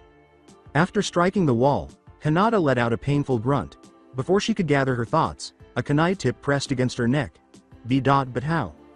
Natsumi gestured toward the opening she had created. "A shinobi must always look underneath," she responded, even though she knew what she had just said wasn't exactly what Kakashi meant. "Like most people, you're focused on what is happening around you and not what was happening underneath you, which is why I was able to sneak up on you." "I forfeit," Hinata uttered, her shoulders hunched. She knew that fighting Natsumi any longer would not be effective after her best jutsu was foiled. Hayate proclaimed, "The winner is Uzumaki Natsumi," after which the balcony erupted in cheers. Jiraiya remarked, "Sigh. That was some smart thinking." "It certainly was," said Sarutobi Hiruzen. "It was a good matcha. Both Natsumi and Hinata did good joba," said Minato. "Yes, it was a..." Kushina grinned broadly as she spoke. Sarutobi remarked, "All that aside, it is time for the last match to start," while he observed the screen with the names of the final two competitors displayed. "Yash, I am all fired up. Now at last I can face a worthy opponent and prove that I have become a splendid ninja," Lee exclaimed with enthusiasm. "Well spoken, Lee, but let me give you some good advice. Do not underestimate your opponent," Guy replied. Lee pulled out a pad and pencil and started writing, saying, "Yash, that's good advice, Guy. Sensei. I'll write it down." "Don't write it down. You won't have time to read it when you're battling," Guy told him. Lee continued to write down what Guy was telling him. "I see a more good advice," he said. Naturally, this made everyone look at the two incredulously and have big drops of sweat on the back of their heads. Did they fail to notice? Kakashi resisted the impulse to slap his forehead. Lee then assumed a fighting stance. "Before we begin, Naruto-kun, I wish to say that I am very glad that I can fight you so early into the exam," he said. Naruto said, "I suggest that you give this fight your all, as I intend to give you my very best," before assuming his own fighting stance. According to Lee, "I would have it no other way," smiling. Kakashi remarked, "Well, this will definitely be an interesting match." He was aware of Naruto's considerable ninja skill. Even so, he couldn't help but wonder if Naruto's hand skills would be on par with Lee's, knowing that Lee would be extremely skilled due to his training under Guy. The fourth sun was the center of attention for the Junin and the Genins of the Iwa and Kumo nins. All of the Suna nins' eyes were on the opposite side, waiting for the game to begin in silence. "Kuretsuchi, Akatsuchi, keep yours peeled for every single detail on this match," the Iwa Junin told his Genins. "Now let the final match of the preliminaries begin," said Hayate, who stood between the two boys, as he raised and lowered his hand when they were both ready. Lee rushed towards Naruto at full speed and performed a spinning kick in midair while yelling, "Leaf Whirlwind," as soon as Hayate yelled, "Begin." Blocking the kick, Naruto raised both arms and stood his ground. The bowl-cut boy then flipped back and landed a few feet back after he shoved Lee away. However, Lee attacked once more shortly after. Lee was amazed at his rival. In addition to seeing through Leaf Whirlwind's evasive attack, he stopped the constant onslaught of kicks. He had even discovered a gap in his defense and used a very strong elbow and haymaker. However, in a matter of seconds, it had been determined that Naruto was a formidable foe. He launched a flurry of strong punches and kicks at his opponent while keeping that thought in mind. It was painfully clear to everyone that Naruto was superior to Lee in every way, no matter what angle the bushy brow Konoha Genin threw at him. The blonde could block, parry, or kick it. Since nothing had yet made contact with Naruto, none of Lee's taijutsu attempts had any impact. In the meantime, Naruto's few attacks had been successful in hitting their target. Ino asked, "Why are they still using only taijutsu?" Guy started by saying, "Lee can't use ninjutsu," startling Genins. Naruto discovered one thing during the brief fistfight between him and his opponent. His opponent was an agitated assailant. It went well with his taijutsu technique, which appeared to be focused on quick, forceful blows. It was Gentle Fist's complete opposite. He saw this style's only drawback as being that it would be ineffective against someone who was quicker than the user and had quicker body reactions, since he had gained superhuman physical attributes and shadow abilities from absorbing the Oni. King. Lee considered him to be the worst opponent. Lee yelled, "Konoha Great Whirlwind," and charged at Naruto, launching a flurry of kicks. Lee was obviously going to execute Konoha Whirlwind, his previous move, with more force and ferocity. It was implied by the name. Most impressive, Guy said as he observed his student and Naruto engage in combat. Naruto's speed, skill, and reactions to Lee's moves impressed him, demonstrating that he had received adequate hand fighting training. Akatsuchi questioned, "Do you think you can stand against him, Kuretsuchi?" Kuretsuchi responded arrogantly, "Indeed I can," as she was pleased with her ability. The Iwa. Junin said, "That will have to wait and watch. I don't think that is the extent of the Yellow Flash's sun abilities," which caused Kuretsuchi to frown because she already knew. Gaara's eyes were fixed on Naruto, and his growing bloodlust was frightening both his teacher and his siblings. "Your mother wants your blood." His opponent didn't seem to be responding to anything he tried. Lee attempted to hit from the blind spot as quickly as he could, but it was unsuccessful. There were only two choices available to him, and he didn't want to violate the rules that Guy Sensei had established for both. He attempted to think through the various ways he could attack. The shout from Guy Sensei abruptly cut off his train of thought. "Lee, take them off." He turned to face Guy Sensei, wondering if he was kidding, but to his utter amazement, he appeared to be taking it seriously. However, the rules wouldn't allow it to be true. "But, Guy Sensei, I thought that was only permitted when protecting very important people," Lee responded with disbelief. With the good Guy pose, Guy said, "I'll let it, it's okay." He was shocked. Guy Sensei had asked him to take them off. He was aware that removing them would significantly increase his speed, and it was obvious that he needed that level of speed to compete with his present opponent. There was no way to prolong the smile on his face. He removed the leg warmers by sliding them down. Weights and other equipment that he used to push himself during his taijutsu training were strapped to his legs. He yelled, "Okay, I can move freely now," as he took the weights off his legs. "Weights?" was the collective query of the majority of the genins in attendance. As he watched the miniature guy take the weights off his legs, Kakashi thought, what an old-fashioned training method at Gaia. Then, however, two huge craters were created where the weight struck the ground, shocking and surprising everyone. This was insane. Given the weight's impact, Natsumi questioned, "Isn't that a little too much?" The Hokage remarked, "Leave it to Guy to take things to the extreme," after observing the weight's effect. Guy certainly will need that extra boost if he wants to go toe-on-toe with Naruto, Jiraiya stated. Kushina and Minato, meanwhile, continued to stare at Naruto and watched in silence. Without their assistance, he had accomplished so much. They couldn't help but ponder whether or not things would have turned out differently if they had supported him. As Naruto watched Guy give Lee the all-clear, he thought, "This is interesting." He sprinted over to Naruto. Naruto held up his left hand and said, "Hold on, Lee." The Guy came to a halt. "What?" he inquired, perplexed. Naruto smirked and remarked, "You've shredded your weights, Lee. Give me time, so I can do mine." He sealed with one hand. Release. Level 1. For a few seconds, thin, glowing red lines of light spread across his skin before vanishing. Sasuke looked at the odd marking on Naruto's skin and said, "What kind of jutsu is this, Kakashi Sensei?" "That's not jutsu," Sasuke pointed out Kakashi. "Those are." The third Hokage remarked, "Those are weighing seals." Kushina remarked, "Not just weighing seals. There are chakra-suppressing seals as well," while observing Naruto's body being sealed. She belonged to the Uzumaki family. Her blood was Fuinjutsu. Naruto was already quite swift, so when Sasuke and the other genin heard Kakashi's explanation, their eyes widened in shock. Neji thought curiously, he employs the same technique as Lee, but he uses weight seals in place of ordinary weights. Naruto cracked his neck, rolled his shoulders, and flexed his fingers. He was surrounded by a solid outline of silvery, black glow. It was as if a tremendous burden had been removed from him. He said, "I feel much better now," and then he turned to face Lee. "Let's dance, shall we?"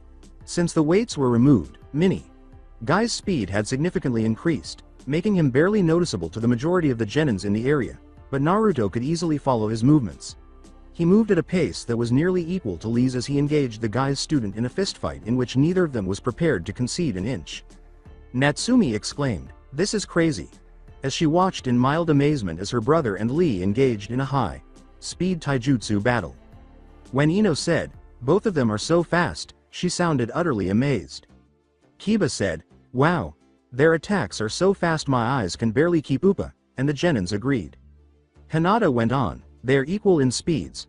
With his Sharingan active, Sasuke remarked, "It appears Naruto is having fun." Sasuke's statement is accurate.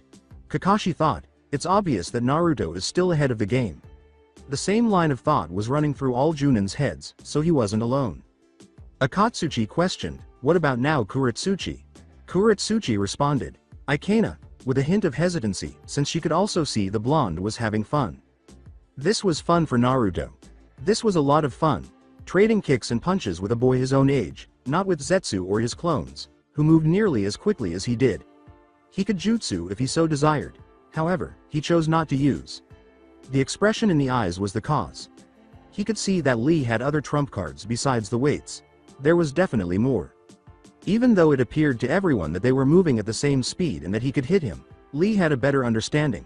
He was still outpaced and outpowered by his opponent. He had only one choice at this point, and that was to violate the guidelines Guy Sensei had established for those forbidden techniques. He realized that he couldn't use that jutsu directly right now. The lotus was his only choice. Lee looked in the direction of Guy Sensei, who was silently requesting permission to use that jutsu.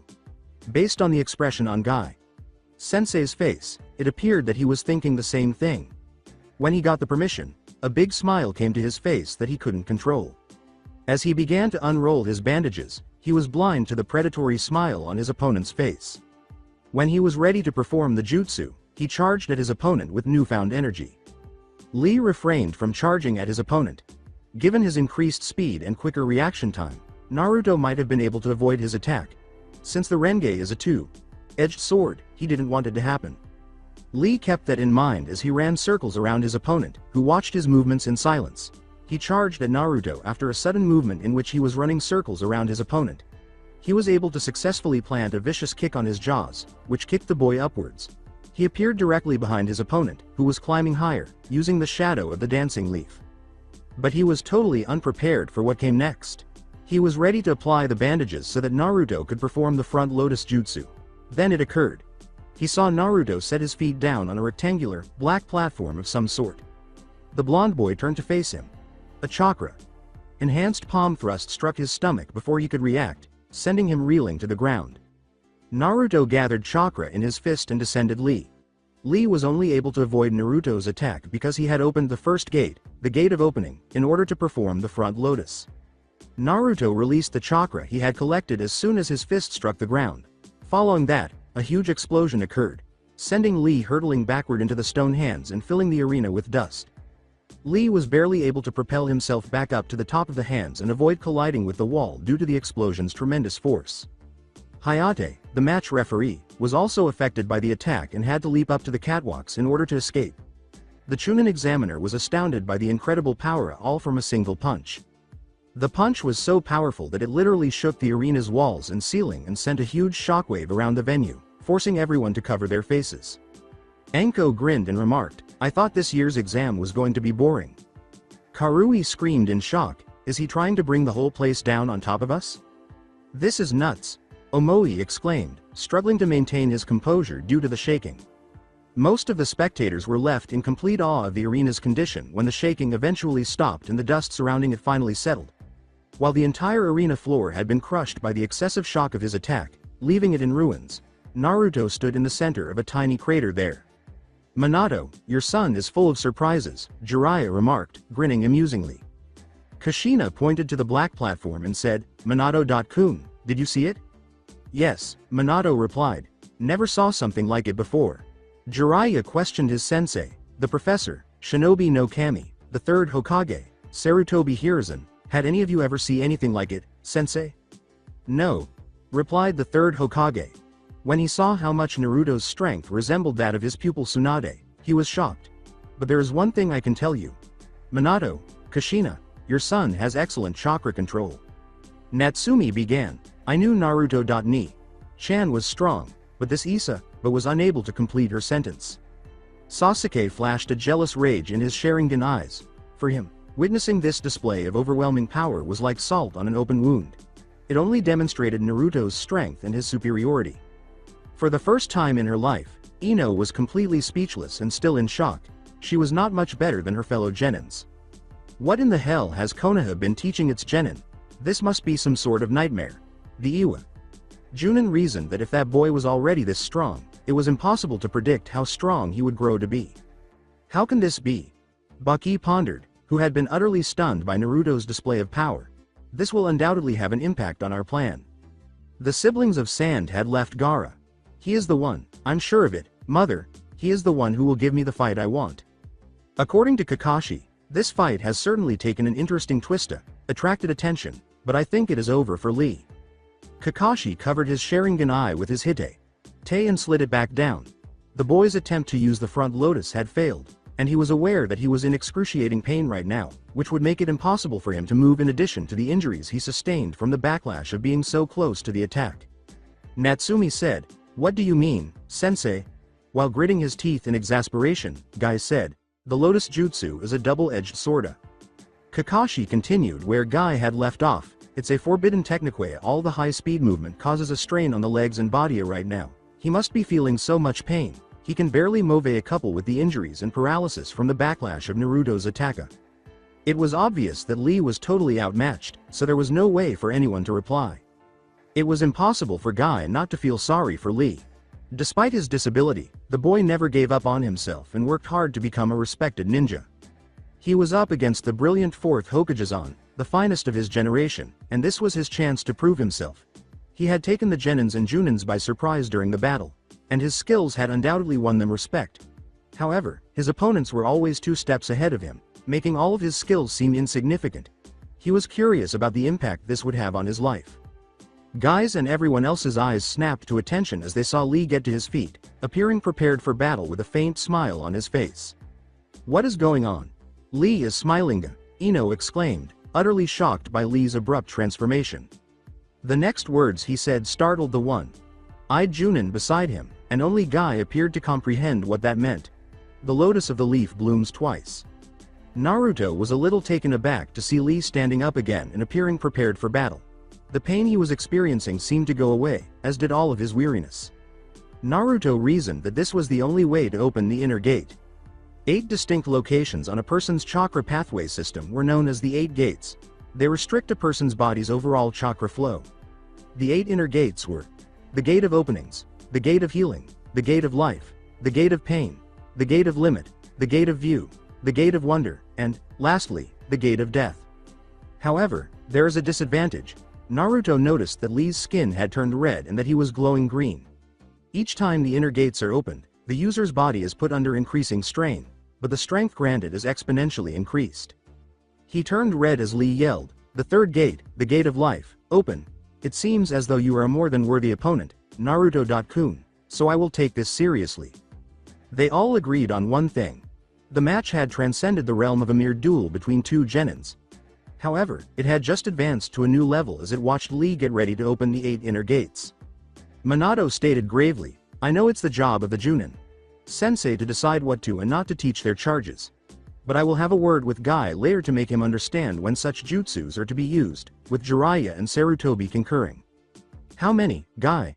Just how many of the 8 inner gates that kid can open?" asked Kakashi. Guy showed him 5 fingers while closing his eyes. He exclaimed, "5 gates."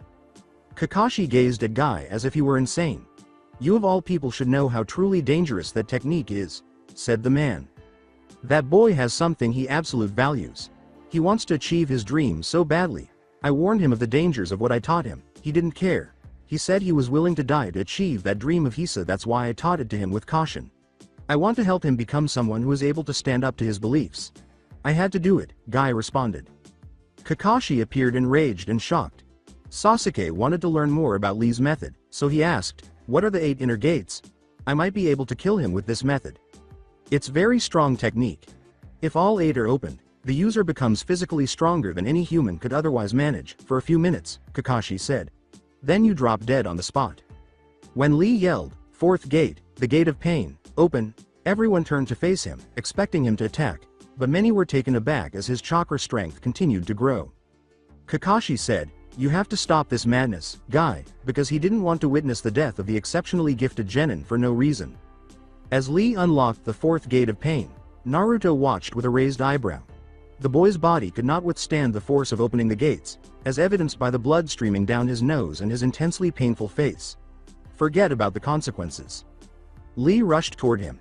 He would move at a speed that would be impossible for any of the current genins to match, and in addition to that, the force behind his movements would shatter the ground beneath him, but Naruto was no normal genin. Thus, he was able to block Lee's upward kick by forming an X with his hand. Naruto simply stared at Les for a brief moment, and Les returned the stare with those white eyes that one acquires after opening the third gate. As he clashed fists with Minnie Guy once more, a broad smile appeared on his face. Lee was unable to proceed any farther, so Naruto allowed him to open the fifth gate. He would be killed by the fifth gate's strain. He had made the decision to stop him. Lee had earned his respect, after all. He leapt into Lee's shadow and shoved him away. Lee was kicked up by Naruto as he jumped out of his shadow. He stepped on the shadow platforms and kept kicking Lee up and up. Naruto pushed himself above Lee using the platform. He struck him. He pushed under Lee once more. He gave him a kick. As he moved around Lee with shadow platforms that appeared and vanished beneath his feet, he kept beating Lee senselessly. Kiba asked, "How is doing it?" while observing a complete beating. Hinata was using her Byakugan. "I don't know. But those platforms aren't made up of any elemental chakra," she replied. Sasuke said, "She is right," and turned off his dojutsu. Shadow. Everyone's eyes were on Shikamaru. Ino said, "What do you mean, Shika? They're shadows. Naruto is controlling shadow. You all saw him jump into his own and come out from Lee's, right? Those moves must be parts of the advanced level shadow manipulation," said Shikamaru. He gave Naruto a look. "I don't know where he did learn it. Even Nara clan's member can't do it." "Where did you learn these skills, Chan?" Natsumi pondered. Sarutobi stated, "Minato, Kushina, you need to talk to Naruto about his new skills, since he was aware that such abilities couldn't be learned on one's own." Both parents nodded at him. Naruto launched himself after Lee and performed a mid-air somersault once he was above Lee. Naruto declared, "I'm putting an end to this fight once and for all." He kicked Lee's chest with a falling axe, sending the young child tumbling to the ground. Those watching the fight had to cover their faces as dust filled the air once more and a huge shockwave erupted from the crash. Tenten exclaimed, "Lee," as she witnessed her teammate fall to the ground. After the dust had settled, the audience noticed that Lee was lying on the floor in the middle of the arena, seemingly unconscious, and that the majority of the arena had been reduced to a single enormous crater encircled by debris. Hayate, who was still in shock that two young genin were responsible for everything, leapt back down to the arena shortly after.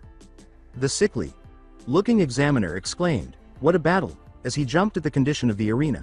He then turned to Naruto and the unconscious Lee on the ground, where he was astounded by their strength and skill. Both of those boys are unique, regardless of the outcome of this conflict. However, just as Hayate was ready to announce Naruto the victor, he noticed Lee slowly standing up again. Lee was bleeding from his mouth, arms, and legs, and his body was trembling, indicating that he was having trouble standing. He was also covered in cuts and bruises. Even though Lee's clothes were ripped and covered in dried blood and dirt, he was still getting up and assuming a fighting stance. "No way!" Kiba exclaimed, amazed. "It can't be," exclaimed Ino, startled. "Impossible!" exclaimed Natsumi, startled. Jiraiya, who was equally astounded, questioned, "How can he stand up after Naruto's attack?" Kushina wondered in wonder, "What the hell is this kid made of?" Kuritsuchi questioned, "How is this possible?" Kankuro exclaimed, "He can't be human and no one should be able to get up after a hit like that," with surprise. Omoi questioned, "How can he still be standing?" Tenten and Guy thought, Lee, with astonishment and worry. He used the lotus, smashed through a stone wall and into a stone floor, took direct hits from Naruto, and opened 5 of the 8 gates. After all that, he shouldn't be able to move, much less stand. Kakashi pondered in confusion. Lee was actually unconscious, as Naruto and Hayate could see by looking at his face. "Is he not conscious?" Naruto incredulously. Hayate could not help but admire Lee's determination, thinking that even though he lost consciousness, his body refused to give up and that his willpower was the only thing keeping him going. "You have my respect, Lee," Naruto grinned. Hayate proclaimed, "This match is over, Naruto is the winner." The prelims were officially over after Naruto and Lee's match, but Minato was unable to explain what would happen next due to the condition of the arena. Hokage and the other examiners then escorted them to a different room. Congratulations on passing the preliminaries. Hayate began speaking after everyone had entered the room. Cough, if you would all come and draw a number from this box. Each genin was given the opportunity to select their piece of paper when Enko moved forward and stopped in front of them. Ibiki moved forward as soon as they all had papers, and Enko left. Please tell me your number, starting with you, Ibiki said, gesturing to Sasuke, who was at the end of the number. 3, said Sasuke. I've got 13, admitted Akatsuchi. 10, said Kuretsuchi. I've got 8, Karui declared. When Omoi said, I have a number 4, 12, said Tamari. Shikamaru remarked, troublesome, number 11. Kankuro said, 2. I have 9, said Natsumi. 5, said Gaara. Shino said, 1, as he pointed to his number. 6, Neji stated. With a glance at his paper, Naruto said, my number is 7. The matches were then displayed on a clipboard that Ibiki held out. Kankuro vs Shino Omoi vs Sasuke Uchiha Hyuga Gaara vs Neji. Karui vs Naruto Uzumaki Kuretsuchi vs Natsumi Uzumaki. Nara Shikamaru vs Tamari the Akatsuchi when Akatsuchi said, sweet, I got a free pass. You have a month to train before the main matches, Minato stated. I suggest you use that time well. Why a month? Inquired Shikamaru. Because we have to send out invitations for everyone who has to be here to witness the exam, said Minato. The judges will decide who becomes Chunin and not. Judges, said Shino. Minato stated, this tournament is judged by multiple judges, myself, Kazekage, Dono, Reikage, Dono, Tsuchikage. Dono and some of our clients are a few names in it. If someone is decided to have the qualities, in which we believe, declares him fit to be a Chunin, then that person will be promoted even if he or she lost in his or her first match. Tamari said, so, that means we all can become the Chunin. Or none of us, stated Naruto. The second exam is finished, said Anko. Meet in the main arena in a month, dismissed. Minato, Naruto, stay here, commanded. The ninjas all departed the room. After a few minutes, Hiruzen, Jiraiya, and Kushina strode in and joined Minato. As Kushina and Minato searched for the right words to begin this conversation, there was a brief period of silence. They were beaten by Jiraiya. As casual as ever, he asked, Gaki, where did you learn to control the shadows? And why should I tell you? You're not Hokage or my teacher, Naruto replied. After what he had done, he had a valid reason to despise the Toad Sannin. He was at the start of all his troubles and pains. My ass, prophecy. When Jiraiya said, hey, I'm your godfather, never talked to you in my life, Naruto retorted. His so-called godfather had never spoken to him before. Jiraiya growled, listen you, brat, as his godson was starting to irritate him. I am a Sannin. I outrank you. Naruto sneered. Sannin are a bunch of losers who are only gotten famous because one old nin decided to be merciful towards them. Why you? Jiraiya's face flushed with rage, but he forced himself to calm down by inhaling deeply.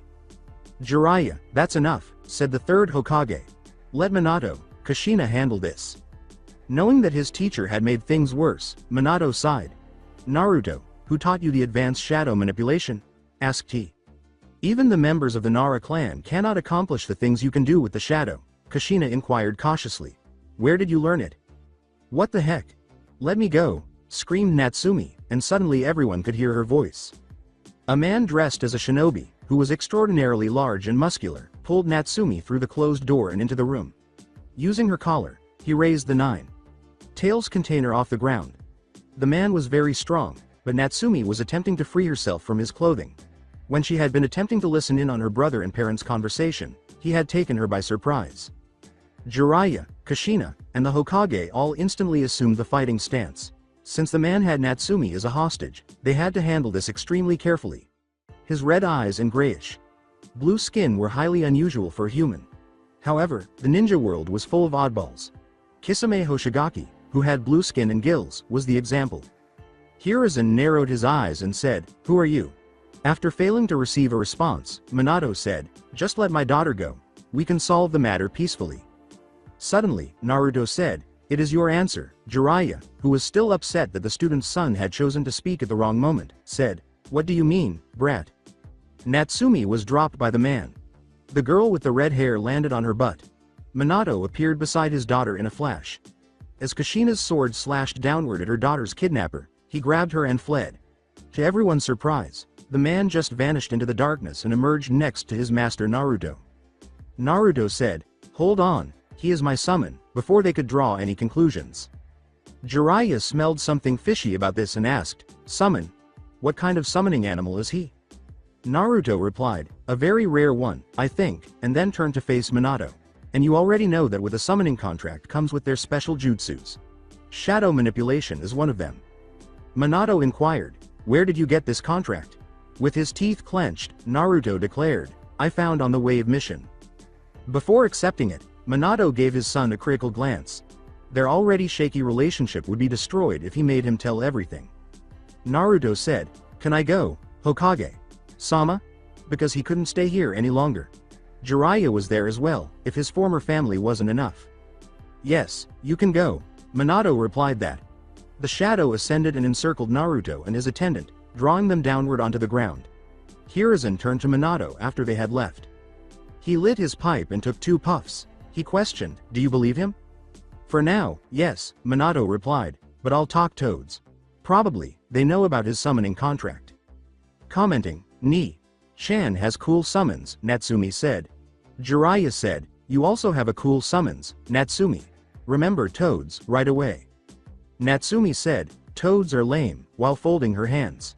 Minato said, "Don't let Gamabunta hear you," knowing that the chief toad would find it offensive. "Who is Gamabunta?" inquired Natsumi. Jiraiya stated, "He is the toad boss. He is big as Hokage Mountain," in an attempt to present his summon in a fresh manner. Minato turned to face his teacher and remarked, "He helped me fight with the 9-tailed fox, and Jiraiya is going to teach you to summon him." Natsumi remarked, "Then maybe they aren't lame." Naruto stood quietly in the middle of a pitch black forest, observing white Zetsu's clone as it consumed an ANBU's headless body.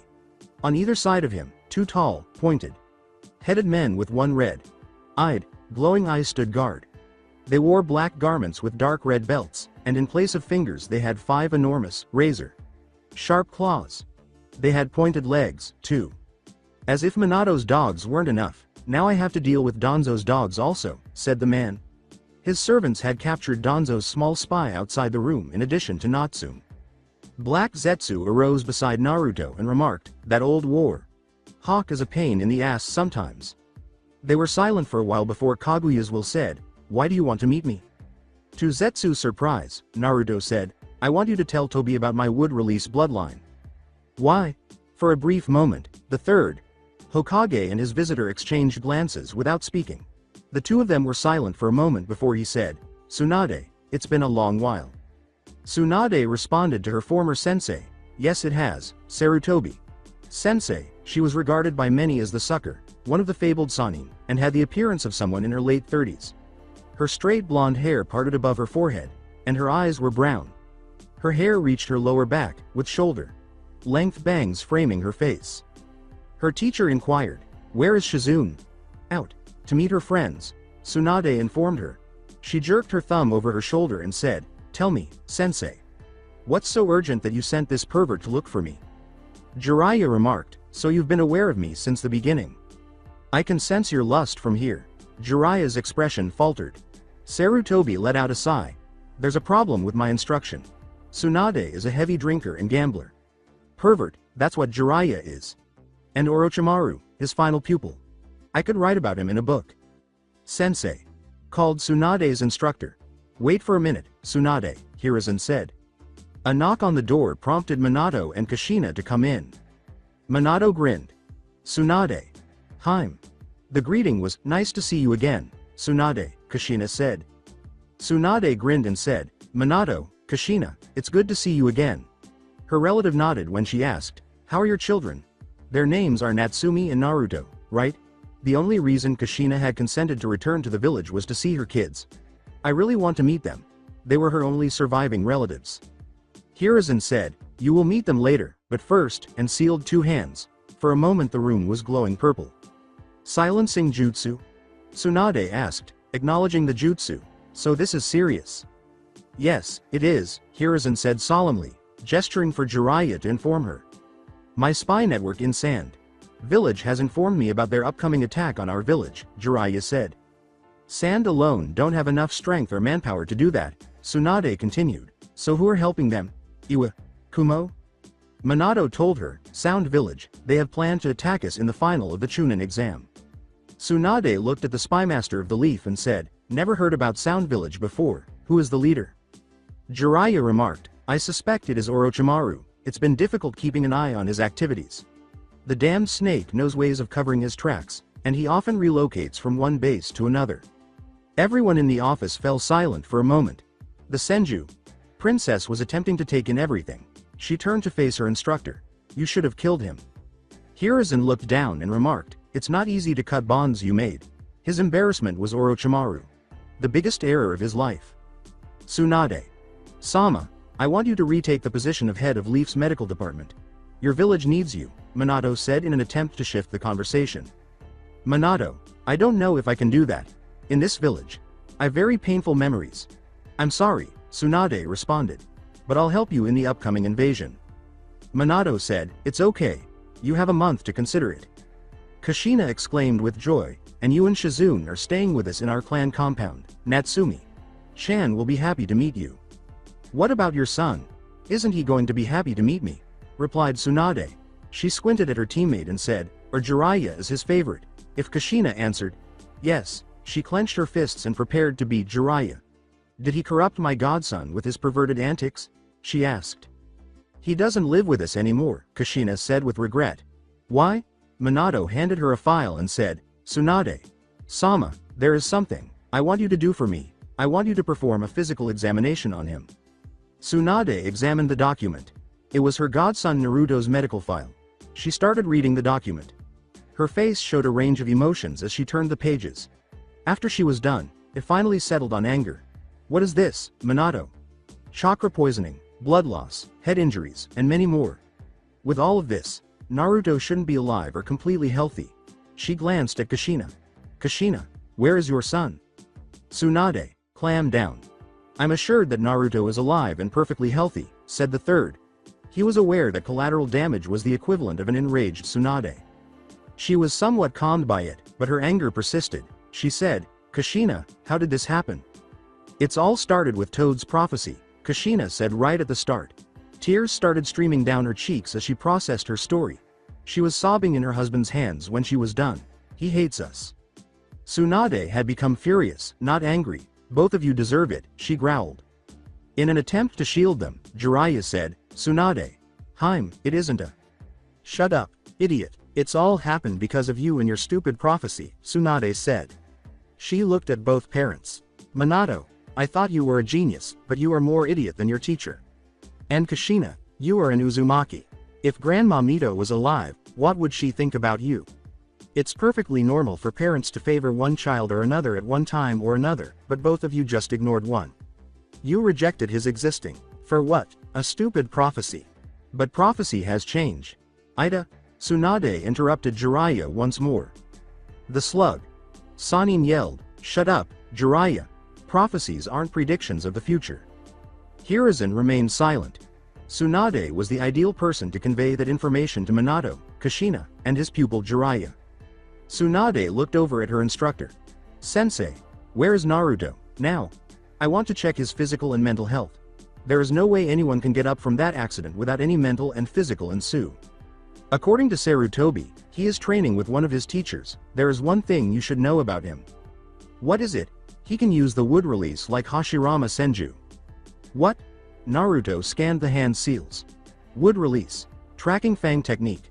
5 ninja hounds transformed from a number of wooden pillars that had leapt out of the ground. The dogs sank into the ground after snarling at their prey. As he barely avoided being attacked by a wooden dog, Yamato thought, his technique name is very similar to Kakashi's. Another wooden object exploded out of the ground and came at him as he leapt back. The third dog approached from behind him, but a wooden plank swiftly slapped it away. Wood release. Wood locking wall, around Yamato. A dome was formed by wooden pillars that emerged from the earth. However, it proved useless against the wooden dogs, who bit Yamato's shoulder forcefully as they phased through the wooden wall. He was soon joined by 3 more dogs, who used their teeth to hold him down. But before he turned into the wood, Yamato said, "They're absorbing my chakra." "Wooden clone," declared Naruto. The kunai's tip touched his neck. Saying, "I admit you're good, Naruto, but not that good," Yamato stood behind his pupil, holding a kunai. Naruto grinned. "Sensei, I made 5 wooden dogs, not 4. When the final wooden dog exploded from the ground and Naruto also turned a wooden clone, Yamato's eyes widened. Although Yamato got rid of the dog fast, it allowed the real Naruto enough time to finish the final hand seal. Naruto gave a hand clap. Wood release. Advent of a world of flowering trees. Yamato's eyes went wide with surprise. In less than a minute, a number of massive trees rose from the ground, transforming the training area into a dense forest. Naruto didn't stop there with his technique. Beautiful pink flowers began to bloom on the trees. They resembled roses in that they were both lovely and lethal. The entire field was covered in a dense yellowish mist as the flowers bloomed. The pollen that was released by the flowers spread throughout the battlefield. It would knock anyone out if they breathed in even a tiny bit of it. Before he passed out, Yamato thought, "You have come so far, Naruto." Yamato found himself in the same training ground when he awoke. However, the training area was no longer a training ground. Instead, it was a part of the forest that surrounded it on all sides. Yamato glanced up at Naruto, who was perched on a tree branch, and said, "It looks like, form now, leaf. Ninjas have one less training ground to train. What did you do with the giant flowers?" Naruto said, "I cut them off," as he leapt and landed gently on the ground. Yamato grinned and replied, "Naruto, there's nothing I can teach you. Your wood release skills have already suppressed mine. Be careful when you fight with a tailed beast container. Suppressing the power of a tailed beast is no easy task for anyone, regardless of your bloodline limit." Naruto remarked, "Thank you for everything, Sensei, and I'll remember your advice." A tiny puff of smoke was present. A slug the size of a house cat was carrying a scroll beneath it when the smoke cleared. 3 blue streaks ran vertically from the slug's head down the middle and side of its body, tapering off at the tail. The slug was primarily white in color. It had 2 sensory tentacles on either side of its mouth, and its optical tentacles were slightly gray in color. In a soft, kind voice, it asked, "Are you Naruto, Sama?" Naruto said, "Yes, I'm Naruto. And who are you?" He had a good idea of who the slug was. The Element Nation had only one slug summon. Senju Tsunade. "I am Katsuyu. I have a message for you from Tsunade, Sama." Naruto was hospitalized. Here, his memory wasn't very good. He had been here on the stretcher the last time. He was visiting on his feet this time, though. Well done, he thought. Naruto? His name was called by a voice he recognized. Naruto turned to see his pink-haired teammate's familiar face. "It's been a while, Sakura," he remarked. Sakura remarked, "It's only 15 days, she wore a white coat, just like the doctor, and carried a number of books. I thought you forgot about me." Before turning to face Sakura, Naruto thought, "Believe me, I can forget your face, but not your loud voice. Do you work here?" "No, I'm actually an intern here," Sakura clarified. "And congratulations, I heard you, Natsumi and Sasuke-kun got into the final." "Thanks. Sakura," her name was called. Calling the newcomer, Shizune. "Sensei," Sakura said. Shizune was a slender, fair-skinned woman of average height with jet black hair that was shoulder-length and straight, with bangs framing her face and covering her ears. She had onyx eyes. She wore low-heeled, open-toed sandals and a long, bluish-black kimono with white trimmings that was secured with a white obi. "Bed number 47 patient needs medical help," she informed the woman. Sakura bid Naruto farewell and departed. Shizune asked the boy, who had pale blonde hair and fit the description of the 4th son, "You're Naruto-kun, right?" Naruto nodded to her. "I am Shizune, Tsunade. Sama's apprentice. She is waiting for you." Shizune was followed by Naruto. "Go to the stairs," she said. They arrived at the 1st floor office. The door was knocked on by Shizune. The word, "Come in," prompted them to enter. Tsunade said, "Ah, Shizune," and when she looked up, she saw Shizune with the blonde boy who was her godson Naruto. "And you must be Naruto. Take the seats." Naruto sat down in front of the desk after giving a nod. Shizune took a seat beside him. Naruto directed his gaze to the Senju princess. Compared to her age, she appeared much younger. He was unsure of how to feel about her. He had never met her before. Unlike Jiraiya, but she was his godmother. He had a neutral view of her at the time. As he got right to the point, Naruto asked in confusion, "A physical examination? But why?" "It is a regular protocol," Tsunade gave a false statement. Naruto said, "Never heard about it before," with a hint of suspicion. "It's only for Leaf Jennings, who has moved to the final." "Then where are the others? I have sent them a message. They will be here soon." Naruto gave Tsunade a narrowed look. "I find the entire situation suspicious. She was there when the door opened." "Hey, where is Grandma Tsunade?" "Chan," Naruto said, Natsumi, upon seeing his former sister.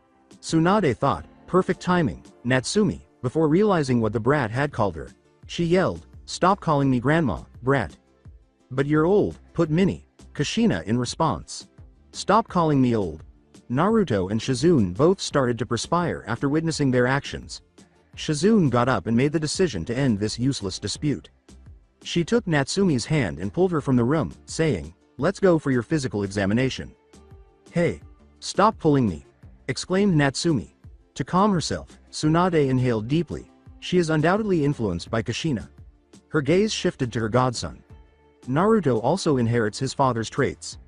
His mind is as sharp as Minato's. I'm hoping that Natsumi's presence has allayed his concerns regarding this test. "Are you ready for your physical examination?" she inquired. "Yes," replied Naruto. He signaled his shadow servants in his mind to monitor the process. Naruto considered the physical examination to be pointless and a waste of time. He leapt up onto a neighboring house's roof. He was making his way home, jumping from house to house. Night had already fallen. He leapt to his feet. Kurami, his sword, came out of its sheath. He stepped on one of the shadow platforms and swung it around, directing a black energy arc toward an unidentified stalker. He glanced down at the splattered ink marks on the floor. Before his form melted into the platform and he materialized in his living room, Naruto asked, "Ink?" When he said, "You can come out now," a man emerged from the darkness. He had black hair and was a tall man. He had bandages all over his body, a plain purple-lined kimono, and plain sandals. His most distinguishing characteristic was an orange mask that was centered around his right eye and featured a spiral design. Naruto asked, "Who are you?" But he was already aware of his identity. In a childlike, nearly high-pitched voice, the man wearing a mask said, "Hello, I'm Toby, and Toby is a good guy." After saying, "I highly doubt that," Naruto ended. Toba's back was punctured by a chakra chain that emerged from the front. The masked man immediately abandoned his immature behavior and adopted an entirely new posture. He noticed the chain had emerged from his shadow as he looked down. Toby said in a deeper voice, "You're full of surprises," but it was painless. He took a step forward. In his clothing, there was no sign of a stabbing wound or hole. Naruto said, "So you have done playing around," and his chain disappeared. "So who are you again?" Toby grinned while wearing the mask. He asserted, "I'm a ghost of the Uchiha," as his lone Sharingan glowed. "Uchiha Madara." "Impossible," Naruto uttered while feigning astonishment. "You should be dead by now. We're talking about a faraway era." "Believe me or not, I am alive. What do you want from me?" "Let's talk in my place." Toby was in front of Naruto before he realized it. The world around them started to spin as the man in the mask grabbed his shoulder. When things returned to normal, Naruto was confronted by a huge, earth-colored humanoid creature that was perched atop a massive flowering tree. The demonic statue had several spike-like protrusions on its back, a body shaped like a robe, and a rotted appearance. The statue itself was dwarfed by the enormous tree it was perched on. The enormous tree had a vast network of roots that extended into a huge flooded cavern, and spike-like branches that protruded all along its stem. The trunk of that tree was unusual because it resembled first Hokage Senju Hashirama quite a bit. Looking at the tail's husk, Naruto thought, "I can feel Mom's chakra trying to connect me." The instant his chakra filled, he felt much stronger than before. "Beautiful, isn't it?" mentioned Toby. "Yes," Naruto replied, "I can feel its sheer life force from here." "Tell me, Naruto, what do you think about this reality and peace?" Toby responded. If he was going to force the blonde to assist him, he had to know. As soon as Naruto said, "There is no such thing as peace in this world, that is reality." "This reality is completely worthless, isn't it?" replied Toby. "There are shadows everywhere there is light, and one cannot exist without the other. This world is full of pain and futility, and those are the only things that exist in this reality." People don't get what they want most, and that is a fact. We are subject to the whims of this reality, which is full of pain, suffering, emptiness, loneliness, and negligence. In addition to the self-serving aspirations to establish enduring peace, this world only has winners and losers.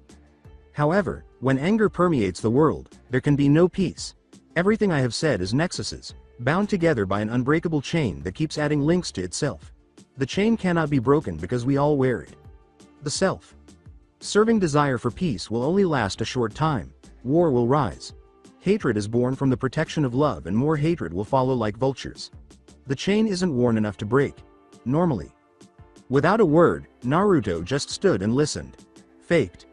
Madara began to explain his master plan to him, saying, I have the plan to break that chain. I call it the Moon's Eye Plan, which he claimed would bring about eternal peace in the world and make anything you had ever desired a reality. You can alter landscapes, create people, and even win your parents' approval and affection. Naruto closed his eyes and clapped his hands.